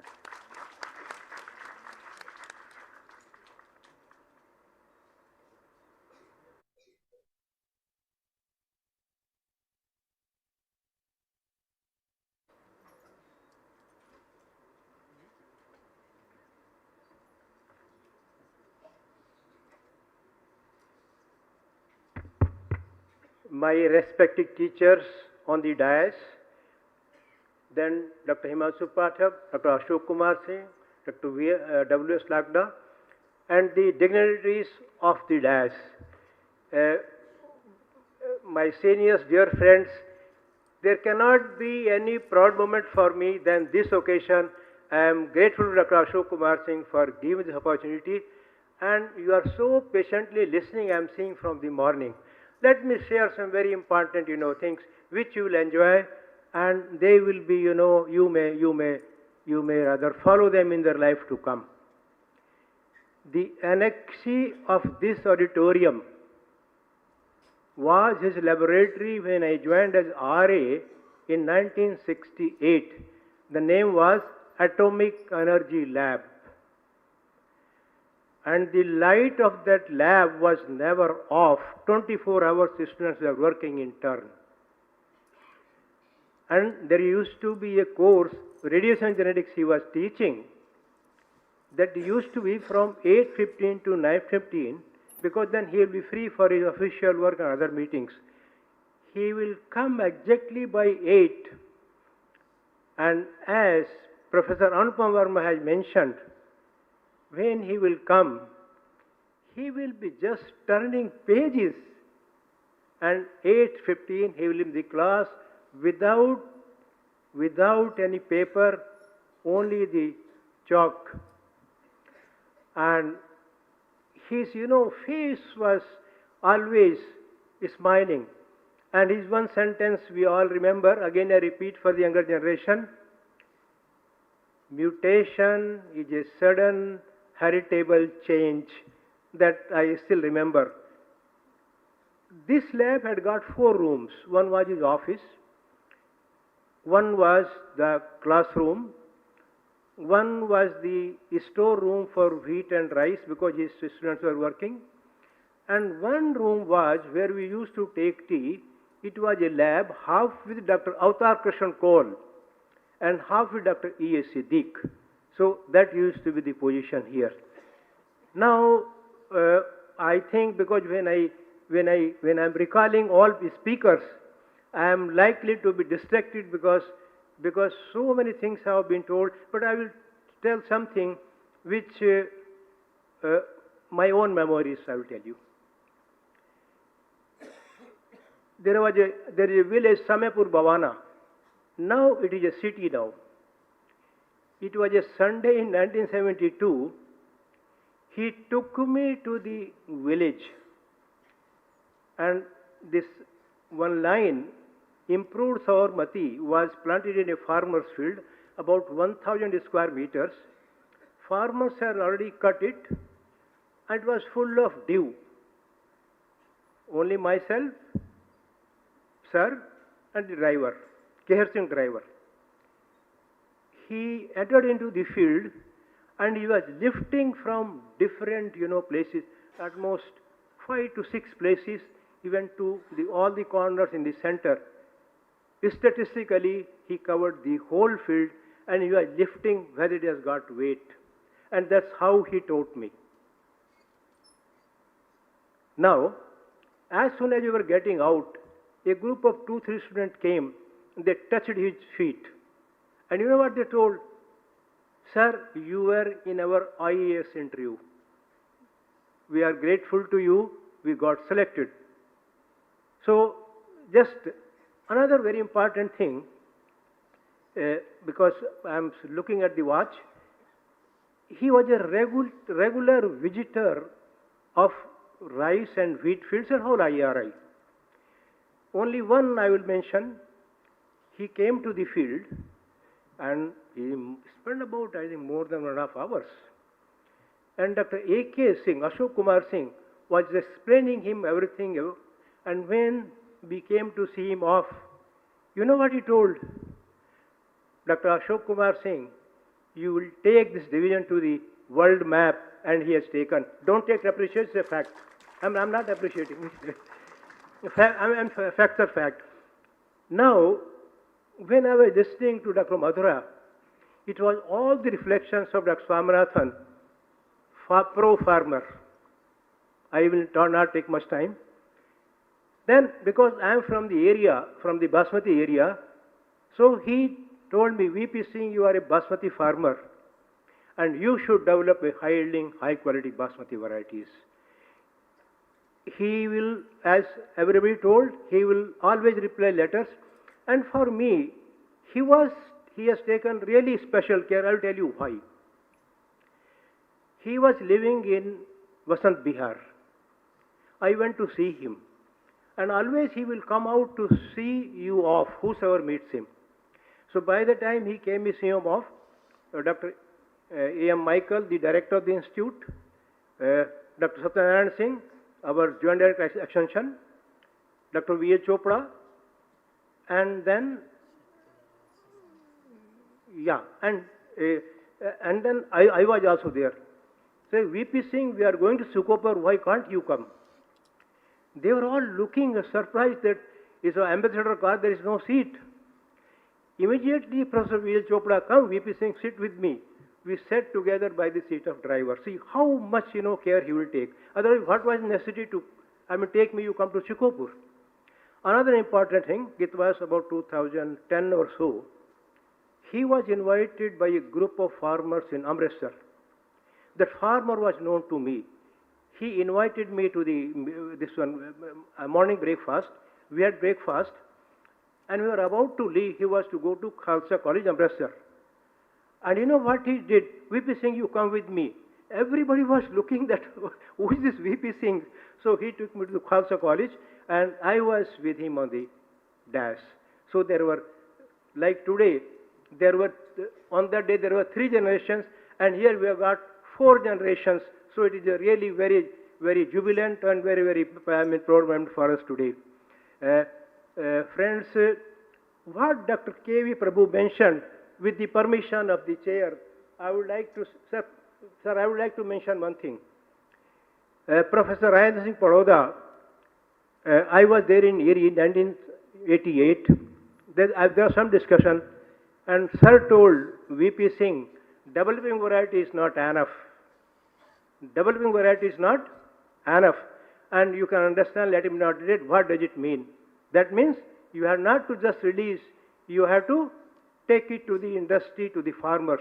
And that's what Dr. Swaminathan told earlier, that Pusa name should go to the international market.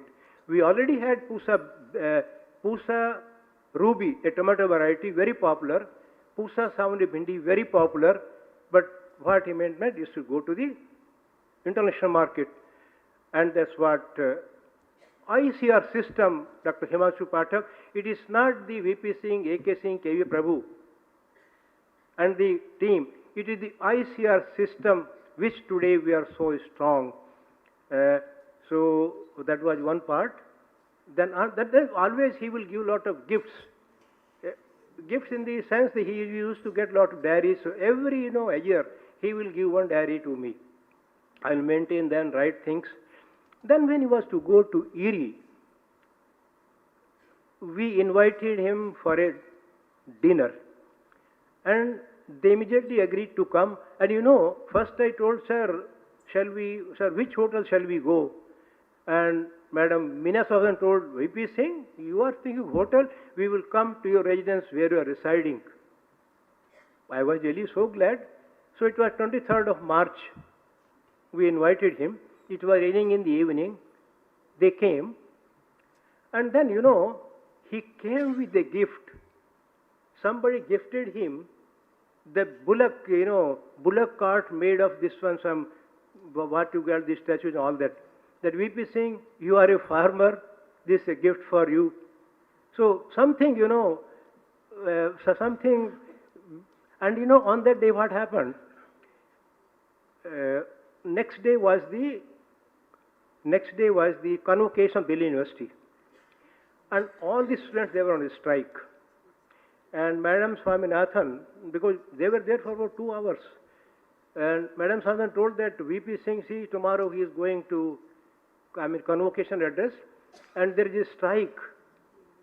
And if you see the face of professor, he was just smiling, no comment, nothing. And next day when he went, before he went, his strike was over.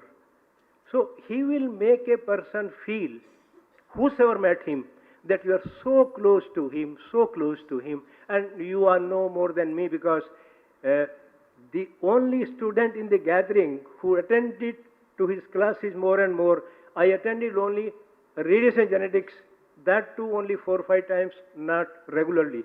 This room used to be full. Dr. Gurjeet Singh Kang and all these people used to be there. So, friends, it is getting late, but few more things I will tell. Hi, we are getting late. I stop here. Dr. A.K. Singh, thank you very much again for inviting me and really giving me the opportunity. But there are so much to really share, but we will share some next time. Okay. Thank you. Thank you. Thank you so much, sir. And you are very lucky that you have so many memories with him. And since time allows only this much, we'll have this in another session. So today we also have with us Padma Bhushan, Dr. R.B. Singh, sir, who has a long, long association with Swaminathan, sir. We all are eager to listen to you, sir. Please share your memories of working with him. Please.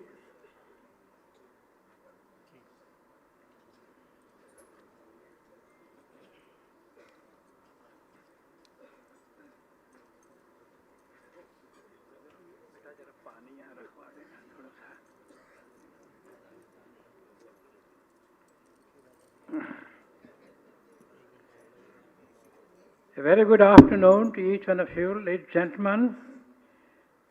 My powerful respect and salutation to Professor Pathak, Professor Baroda, Professor A.K. Singh, Lakra Sahab, a very distinguished colleagues, if I take name, because we are only 2 short, but I know, I see several of the colleagues online. Of course, I would not be able to name all, but I would certainly like to mention Madhura ji and Soumya ji, particularly the Swaminathan family. And Soumya ji, you know, I had the privilege of being with you in several of the meetings and also seminars, and I had the privilege to really share some of our thoughts together. Very distinguished faculty members of the IARI, these dear students, dear farmers who are also here and participating online, ladies and gentlemen, we are so happy. The happiness has no bounds, unbounded happiness. On this very occasion, when we are saying that although a bit late, our most revered professor, M.S. Swaminathan, has been conferred the most prestigious civilian award of the nation. I wish it would have come earlier. That is Bharat Ratna. Let us pray that this award, the divine soul, in the eternal heaven, is really able to find, and we pray that this is enriching the richness of the happiness of the soul. The whole scientific community, as a matter of fact, Dr. Pathak and other speakers, the details that you have provided about Professor Swaminathan, amazing. Professor Pathak, particularly yours, right from beginning till the end, and put in so beautiful words. I think we find that will be extremely helpful if not only your lecture, but also all the inputs which have come from all the colleagues could be compiled in a memoir and probably put together as a publication. That will be extremely helpful for anyone. If that book is around, anybody looks with Professor Swaminathan's picture at the top, it will inspire immediately. And that inspiration is unparalleled. You cannot get it from any other source.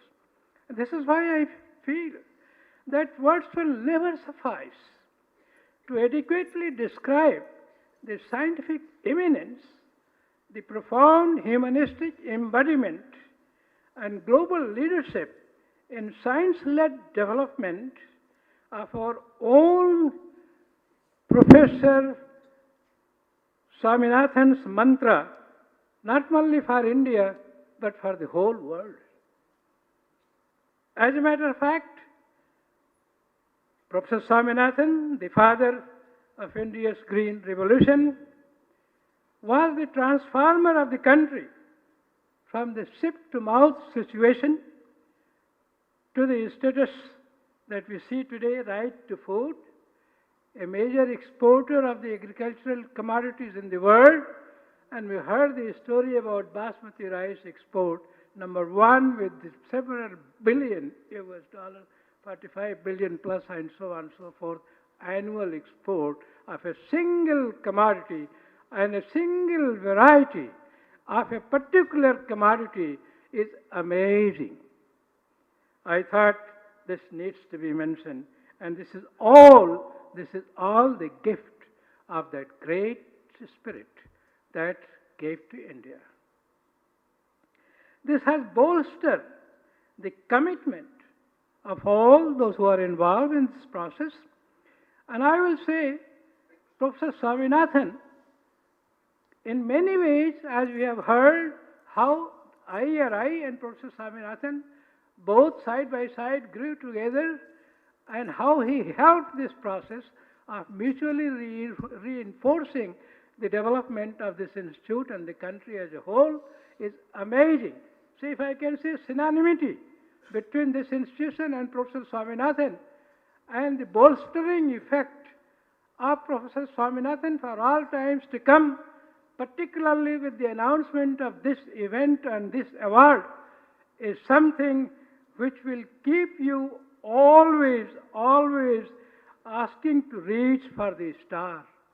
I am sure the whole IRI, every one of you, thinking of Professor Swaminathan, using his spirit and his strength, try to reach the stars. If you cannot reach the star, each one of you, you will catch some star dust. You will keep shining throughout your life. You will make country shine because Professor Swaminathan is blessing you, and this inspiration and the legacy they would have inherited to really make you move, IRI will be transformed completely. Friends, the kind of sacrifices that Professor Swaminathan in his contributions will make to give the right to food. And remember, it was his devotion, it was his persuasion to the government of India to come up with the food bill, where he talked about that India must become self-reliant by homegrown food, not import. If you import, you destabilize the economy of the country. You destabilize the livelihood security of the farmer. He warned you, and this is what I think the country has been following, and we have been able to take to the new policy of the food policy, food for everyone. That policy is so very important, and that is a transformation, a total transformation. While we were depending on import of several million tons, 8 to 10 million tons of wheat every year under PL 480, and that is what was called from ship to mouth. The American ships will arrive at the port and then we will have our food. This was the situation. Professor Swaminathan transformed it to send 45 billion worth basmati every year to those people anywhere in the world today. So we can see the transformation. Amazing. Nowhere in the world this magnitude of change has occurred as it was brought about by Professor Swaminathan. And that is what has resulted into ensuring food and comprehensive nutritional security in this country, which is our absolute aim. His rich legacy and enduring persona will keep inspiring and guiding the coming generations to build a prosperous, inclusive, and world-leading New India. I underline the words prosperous, inclusive, that no one is left behind, sabka saath, sabka vikas, and world-leading New India. And if you talk of the New India, which must be prosperous, food is completely food and nutrition secure, is the legacy which was championed by Professor Swaminathan. I had the good fortune, as a matter of fact, as it was mentioned, and privilege of working with the professor on several national and international programs and committees. My most gratifying and pervasive experience of working under Professor Swaminathan was under his guidance as a member of the National Commission on Farmers during 2004 to 2006. As a matter of fact, let me tell you, under his guidance and kind of charismatic leadership, every day, 15 hours a day, I worked with him. 15 hours a day. And every morning we will be able to meet in his room, keep discussing what is new coming and how more we have to do today and how do we go ahead. And it was such a wonderful learning, such a devotion that I never felt tired. I felt so enthusiastic to do whatever he wanted us to write and prepare. So the comprehensive meetings that very often he had, not only in one place, under his leadership, do you know, under the National Commission on Farmers, the meetings were held in all the states of India. He believed in differentiated, disaggregated approach because a coastal state is very different from Punjab and Haryana and Ladakh. So we held meetings from Ladakh to Kanyakumari. And in those meetings, do you know, right from the chief ministers of those states down to the level of farmers and if it was a tribal state, the tribal communities, you name it, all stakeholders participated. This was an amazing, all I'm trying to tell you, Professor Swaminathan's determination to meet everyone concerned with the process and go to the farmers' fields in their different parts of the country, Ladakh to Kanyakumari, including Goa and Maldives, those islands also we went. Name it, no state was left out. No chief minister was left out to educate about what India's farmer is today and what the farmer needs. We also visited Vidarbha villages where there used to be farmer suicides. When we went to those farmers who had suicided and their families we met, let me tell you, Professor Swaminathan's tears rolled down. We all started crying, seeing the whole family when Professor was there. I tell you, it was unbelievable. We were so motivated, moved by that kind of visit to those villages that I cannot describe you. Heartbreaking. But giving us determination, giving us Shakti that we must be able to come up with to really wipe off the tears of this family. And that was Professor Swaminathan. Friends, based on these ground realities, the National Commission on Farmers, which was popularly known, as you all know, Swaminathan Commission.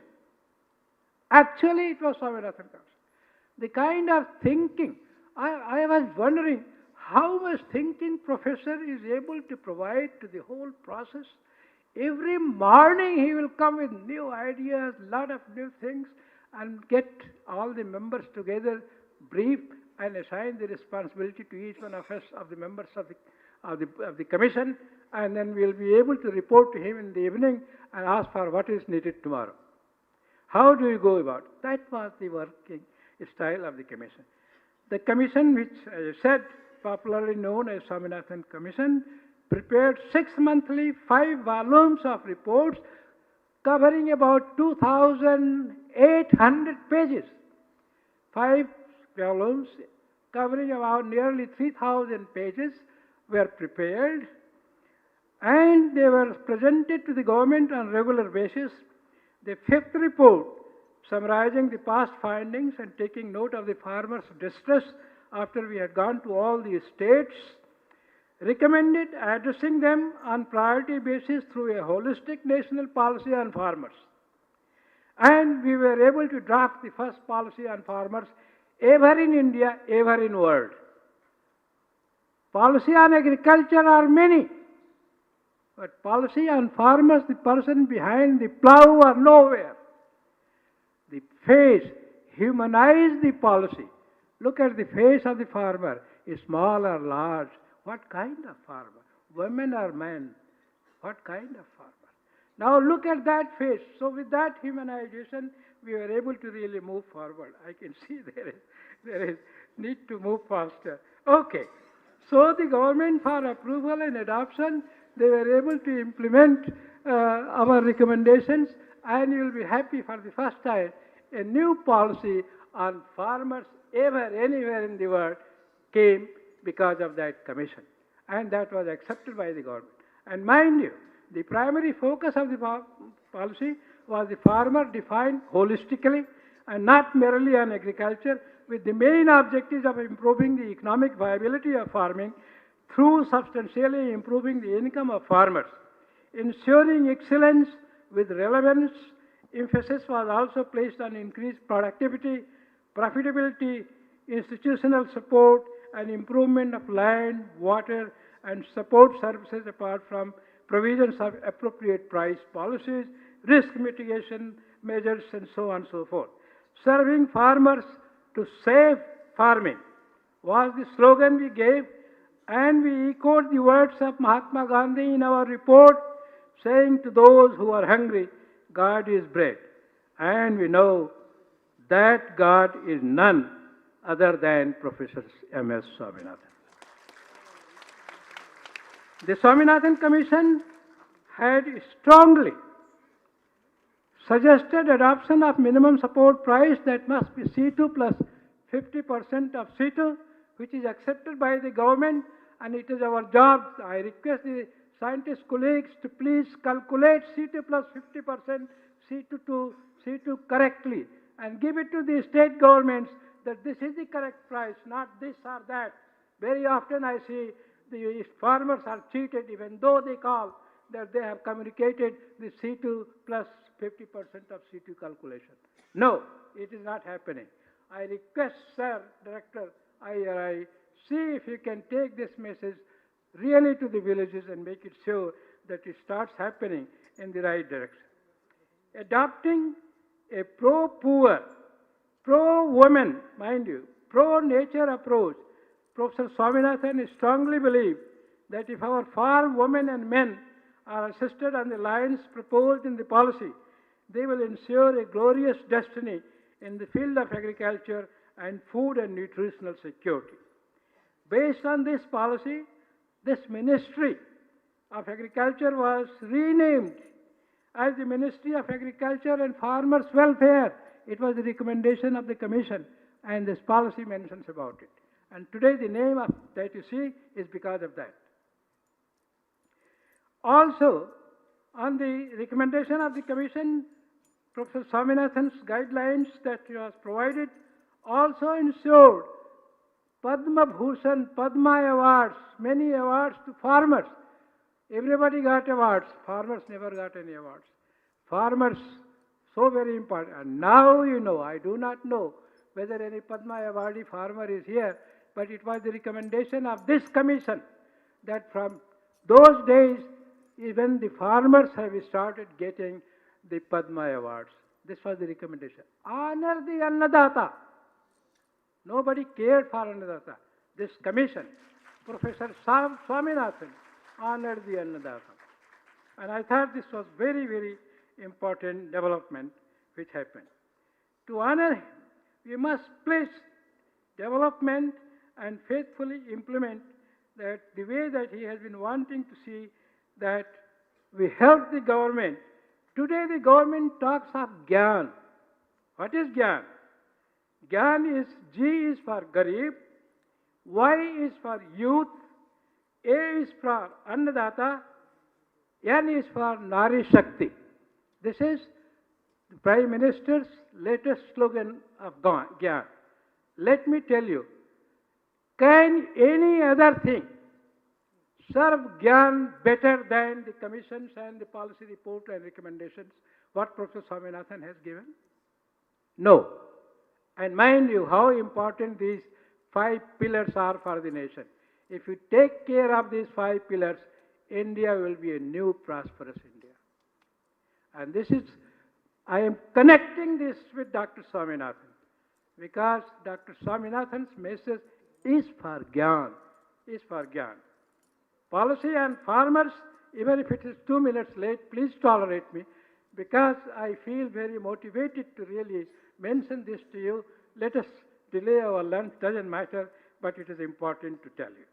Policy and farmers and pursue this thrust on transforming green revolution into evergreen revolution, scientifically rooted in the principles of ecology, economics, and social and gender equity.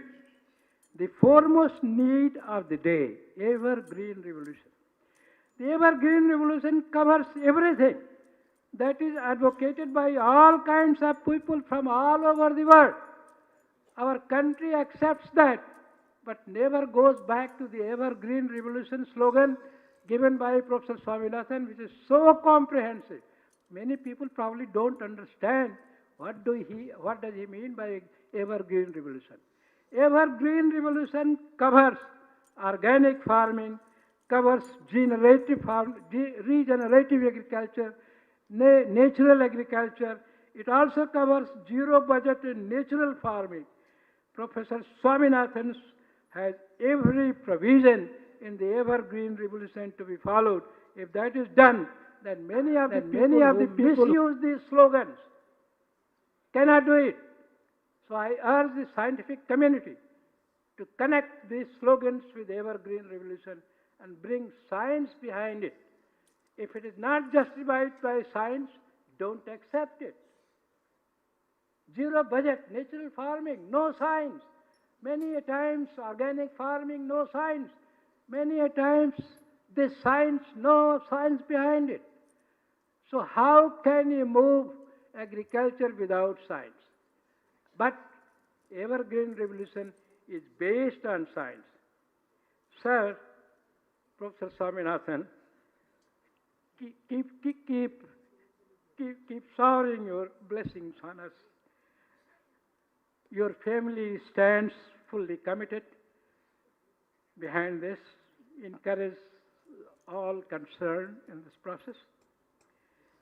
Thank you, Dr. Pathak and Dr. Ashokji, for the opportunity that you have provided.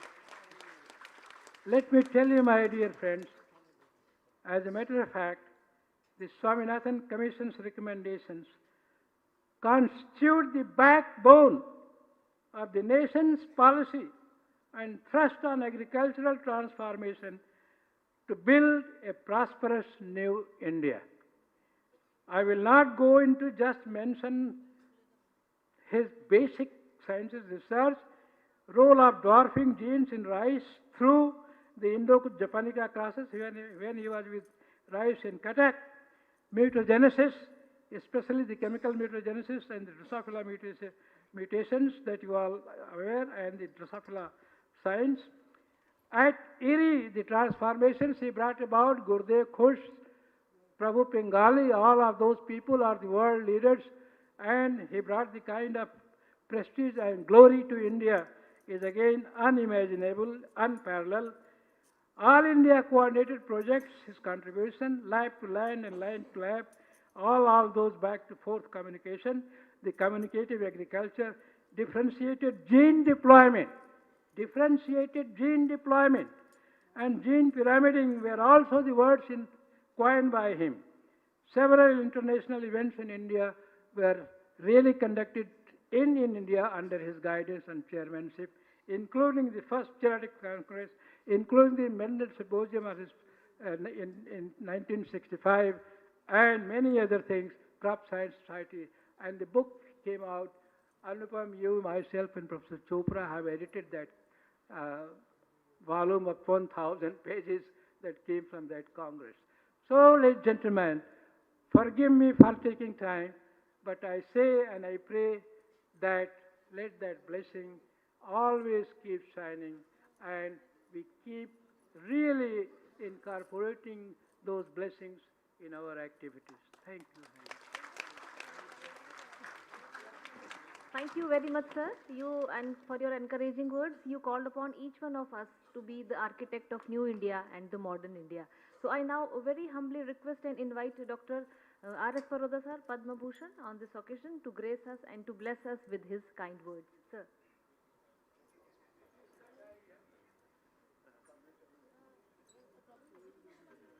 I like to keep the watch.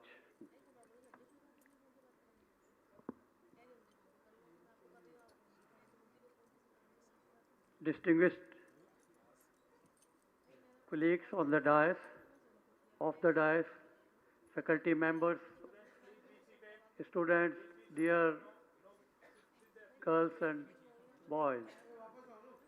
No, I think there must be some urgency in terms of going. So it's all right, please come back.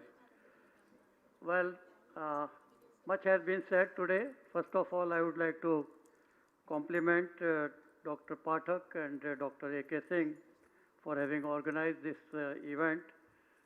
It is necessary that we all feel happy and rejoice, particularly the conferment of Bharat Ratna on our beloved Dr. M.S. Swaminathan. This is indeed a great honor, not only for him, but for the entire agriculture scientific community. It is like a long-awaited dream which has come true today.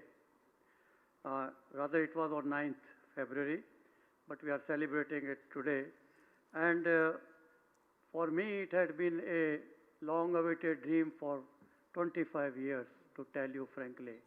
After he got Padma Vibhushan in 1999, we started pleading and also requesting the government regularly that Bharat Ratna must be given to our beloved leader, who has raised the stature of Indian agriculture, not only in our own eyes, but around the whole world. So, I would say, I wish this award had come during his lifetime.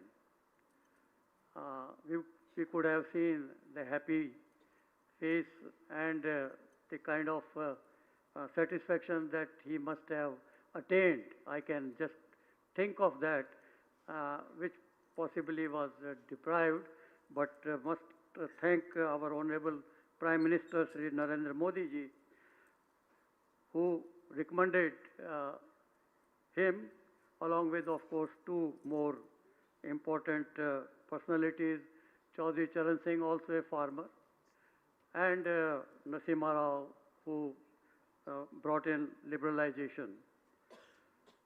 In Prime Minister's own words, he had been a true farmer scientist. I think it speaks volumes, and you all might have gone through the statement that was published also on behalf of our Prime Minister. As father of Green Revolution, it was said by Dr. Pathak that he was harbinger, but I would say he was father of Green Revolution. We must today bow our head before him for having given the kind of food self-sufficiency and from a stage of, I would say, insufficiency to that of export level is a remarkable achievement. And he had been talking about evergreen revolution. Dr. R.B. Singh also mentioned about it. In fact, green, white, blue, yellow, rainbow, all it is now evergreen. What more is required? Of course, the challenges are there to make farmer more happy in terms of better income. And then he also had given the National Farmers Welfare Policy, about which Dr. R.B. Singh talked. But this Farmers Welfare Policy is not yet approved by the Parliament. So let us today make a plea that these farmers are still looking for more support and for their welfare, and there is slogan also, doubling farmers' income. Possibly this farmers' welfare policy, and he had been often trying to talk, it has been approved by the Ministry of Agriculture, but not even approved by Cabinet or by the Parliament. So let's try to make this plea today and see that our farmers have a policy for their own welfare. No doubt we brought in first National Agriculture Policy. I was myself associated that time. Dr. Swaminathan guided us, and we could get that approved from the Parliament, which is again a very significant achievement. Having said that, I would like to say that Dr. Swaminathan had been a great visionary, a reformist, much has been said, but a true son of India. A forceful statement, whatever he would say would be heard seriously, not only in India, but globally. And the kind of impact that he has made, and today possibly we should all feel proud of what a single person can achieve, not only for the people of his own country, but to see that there is advancement globally in the area of agriculture. He definitely had been also an architect of National Food Security Act, which was passed in 2013. Possibly many may not be aware, but he was in the committee which under Sonia Gandhi ji had come out with this recommendation, and under this act 67% people are being covered, given 5 kg of rice, wheat or maize at 3, 2 and 1 rupee only per month, which is remarkable in terms of not only because having produced, having got the access to food, the physical access was achieved, but economic access was deprived. So for that economic access, this kind of act, I don't think you will find anywhere in the whole world today, and we are trying to work to achieve sustainable development goals, and in that I see this is one of the most significant things which happened, and that's what he was craving for, and it is today helping our nation to feed the people who are not able to buy it. The void created by him will be difficult to bridge. Often it is said that no one is indispensable, but I would say Dr. Swaminathan is a person who was indispensable. We have to realize this. He has raised our head high, not only within the nation, and I can tell you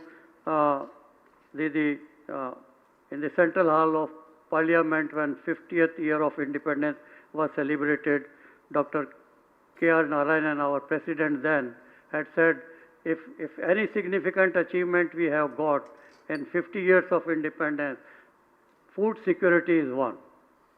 And that was the day, in fact, and that was the day in 1997, on 15th August, I started dreaming that here is the person who must get Bharat Ratna one day.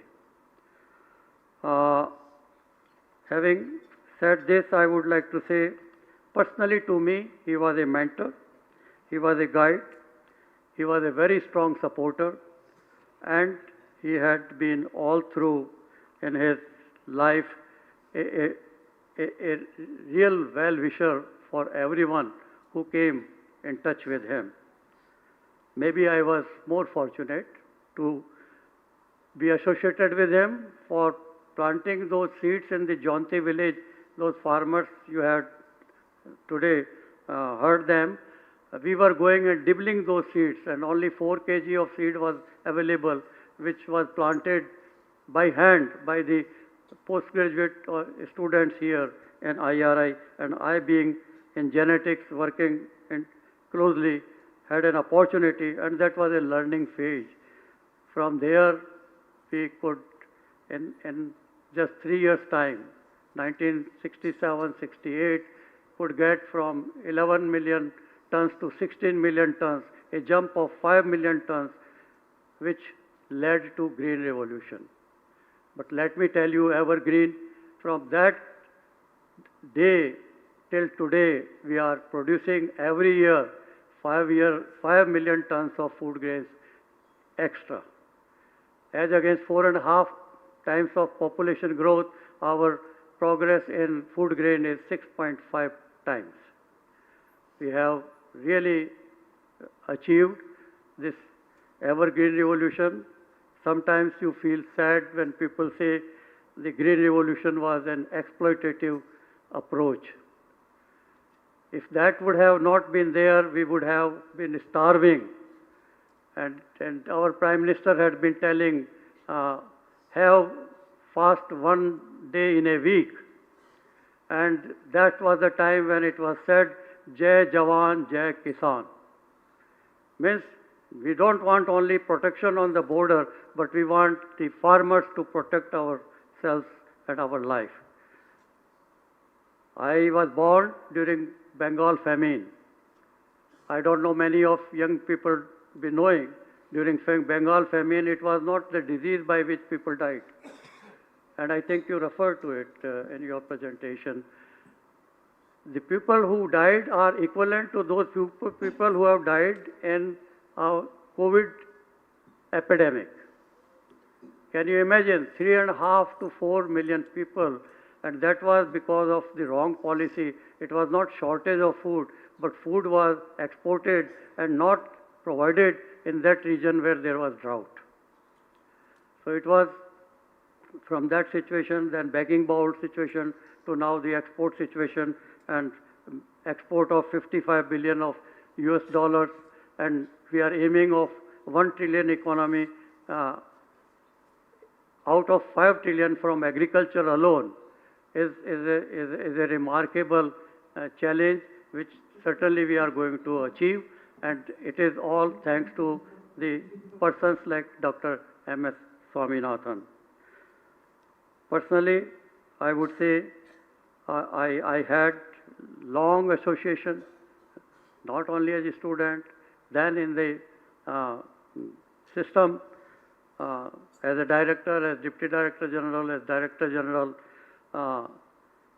Also, we had made lot of efforts in terms of bringing in international congresses here.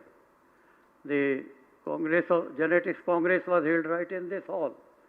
It was an amazing feat that time, and I was associated with Dr. Swaminathan and Professor V.L. Chopra, and it was the most successful Congress that we had. Then we brought in the second Crop Science Congress also to India, and that was a time inaugurated by Dr. Shankar Dayal Sharma, the president. After that, we again worked and we organized the first International Congress for Women in Agriculture, which Pratibha Patil had come, and I must recollect today the role that Mrs. Meena Swaminathan had played. Right from my school time here, when I was the uh, General Secretary of the Postgraduate Students Union. She was working with us and trying to groom us as to what extracurricular activities can do rather than only the studies in the classes. And then for women, she was a champion.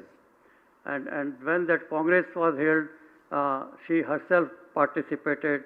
And then we also organized the International Agrobiodiversity Congress, which was then inaugurated by Honorable Prime Minister Modi ji.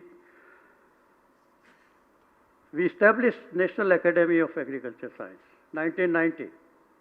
I am the founder, member of that executive, and Dr. Swaminathan was the first president. I followed him then after as president as well. He was from agriculture, the first scientist who had headed the Indian Science Congress. Luckily, I had the opportunity to follow him, and also we organized the second Agriculture Science Congress, but on this campus. And Dr. Anupam Verma, Dr. Anand Singh, Dr. Mangala Rai, they were the general secretaries, and it was one of the successful ones. So I won't like to go into the details of all those, but I would say that I was taken by great surprise and by his love when from Chennai he came along with Mrs. Swaminathan to greet me on the 70th birthday, which was a surprise to me, organized by my children. And on their invitation, both of them came. He again came on my 75th birthday. And I would say, sir, you could have blessed us from there only, but then he said, no, being in presence is different than talking virtually, which often now we do after COVID. So I would say it had been a great journey together. I would say also that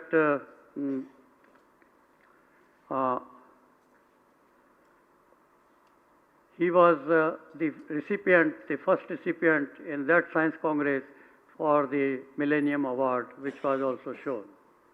And I felt that why should we delay in honoring our own colleague who has performed?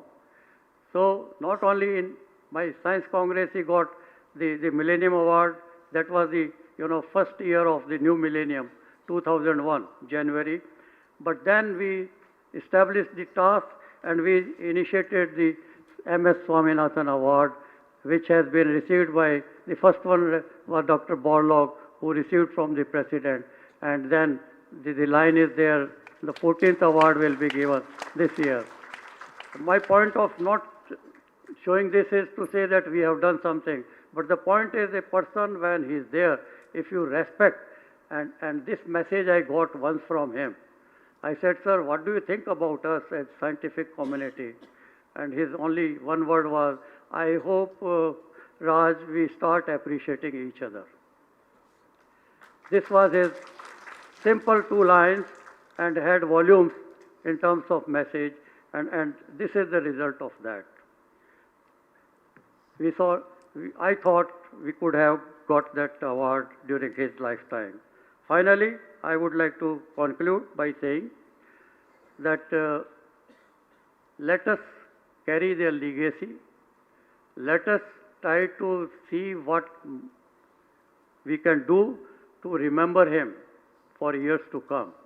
And in that respect, I would say, I think ICR already decided MS Swaminathan National Professor Chair, or possibly I will request you to do it, if it is not done yet, to have National Chair in the name of Dr. MS Swaminathan. The second one is that we should have a gallery for Dr. Swaminathan in our National Agriculture Science Museum, for the children to come and see what a single person has done and could do for the nation. I would also say that most of the awards have been now discontinued, and here is the time when new awards being started. In CSIR, they have again started Shanti Swarup Bhatnagar Award. Possibly in ICR, we can start Dr. M.S. Swaminathan Award, which is the most prestigious award to be remembered by, and the young people, the performers, will get encouraged to achieve it. And Dr. R.B. Singh already has said, let us try to bring out a book in terms reflecting reminiscences and also the contributions that has been made.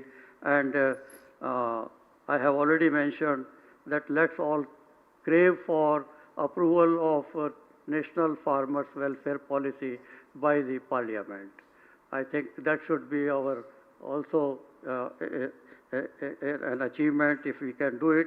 And finally, I would say the young people here present should feel today what can be done.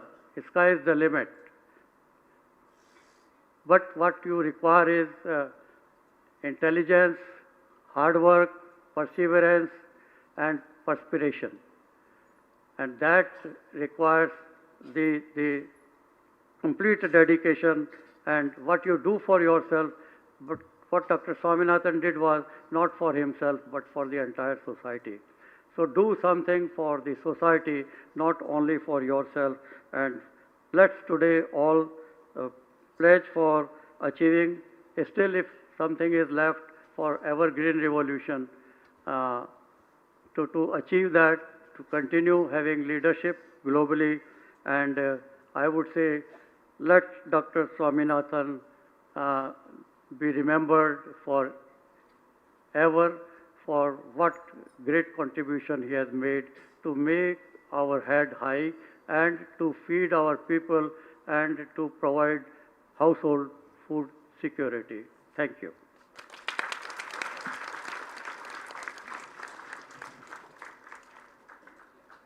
Thank you very much, sir, for sharing your experiences of working with Swaminathan, sir. Thank you for being with us. And I now request and invite Dr. Himanshu Pathak, sir, Honorable Secretary DARE and DG, to make a few announcements and for the concluding remarks. Thank you very much. Quickly, several suggestions came, and we did consider some of those suggestions. Again, some of the suggestions will be considered later. But on few things on which we have already taken decisions. So I'm going to announce those on which we have already taken decisions. Firstly, we are going to install a befitting statue of Professor Swaminathan in Pusa complex.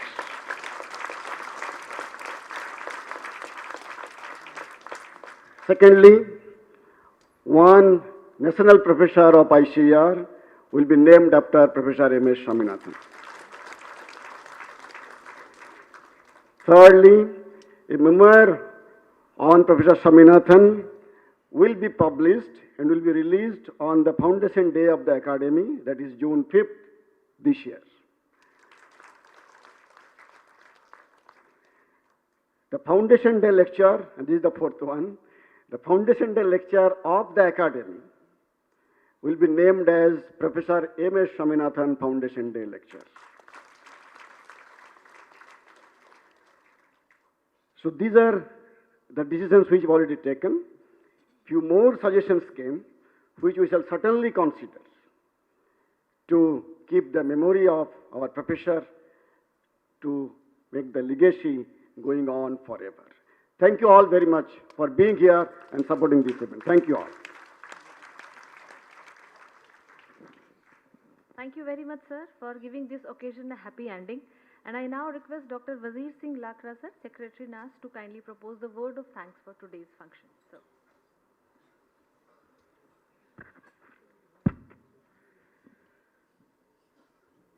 Dignitaries on the dais, off the dais, faculty members of IRI, ICR, and all the students and dear farmers. I have this great honor to thank each one of you, those who are present physically as well as online. It's a day of great celebration and happiness, excitement.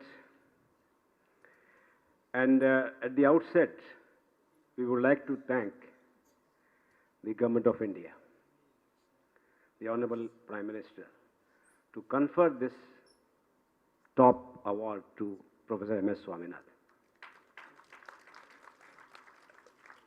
Then we would like to thank the DG ICR, the Honorable President NAS, Dr. Himanshu Pathak, for organizing this wonderful event, celebration event. He was also, I know that he was also instrumental, along with all of the seniors who are on the dais and many of you, to take this proposal forward to the PMO, that Professor Swaminathan has to be given this award. In addition to his credentials, we all know Dr. Swaminathan. Everybody has said so many, great, words about Professor Swaminathan, which he deserves. So, sir, thank you so much for your support and for your leadership. Secondly, we all are inspired by Professor Swaminathan. And our Honorable DG told about Dr. Swaminathan, from whom he was inspired. I mean, this is another, thing which probably we wanted to know, that who inspired Professor Swaminathan, and that's the father of the nation. I think that's something which probably the younger generation will take it forward. We would like to thank all the honored guests here, Professor Padma Bhushan, Professor R.S. Paroda, sir. I know he has such a long association with Professor Swaminathan. And sir, whatever you have told us, your experiences, and you mentioned that he was the true son of India and a statesman, I think that's really befitting for Professor Swaminathan. Thank you so much for sparing your time and sharing your experiences with us. Professor R.B. Singh Saab mentioned, he was so closely associated with him also in the Farmers Commission, Evergreen Revolution, the science-based agriculture. I think that's this one mentioned. Many speakers were there online. The Professor Swaminathan's family members, Dr. Soumya Swaminathan, Dr. Madhuri Swaminathan. Thank you, ma'am. Thank you for your presence and for your sharing your valuable thoughts and experiences, family experiences, emotions with us, with the gathering here.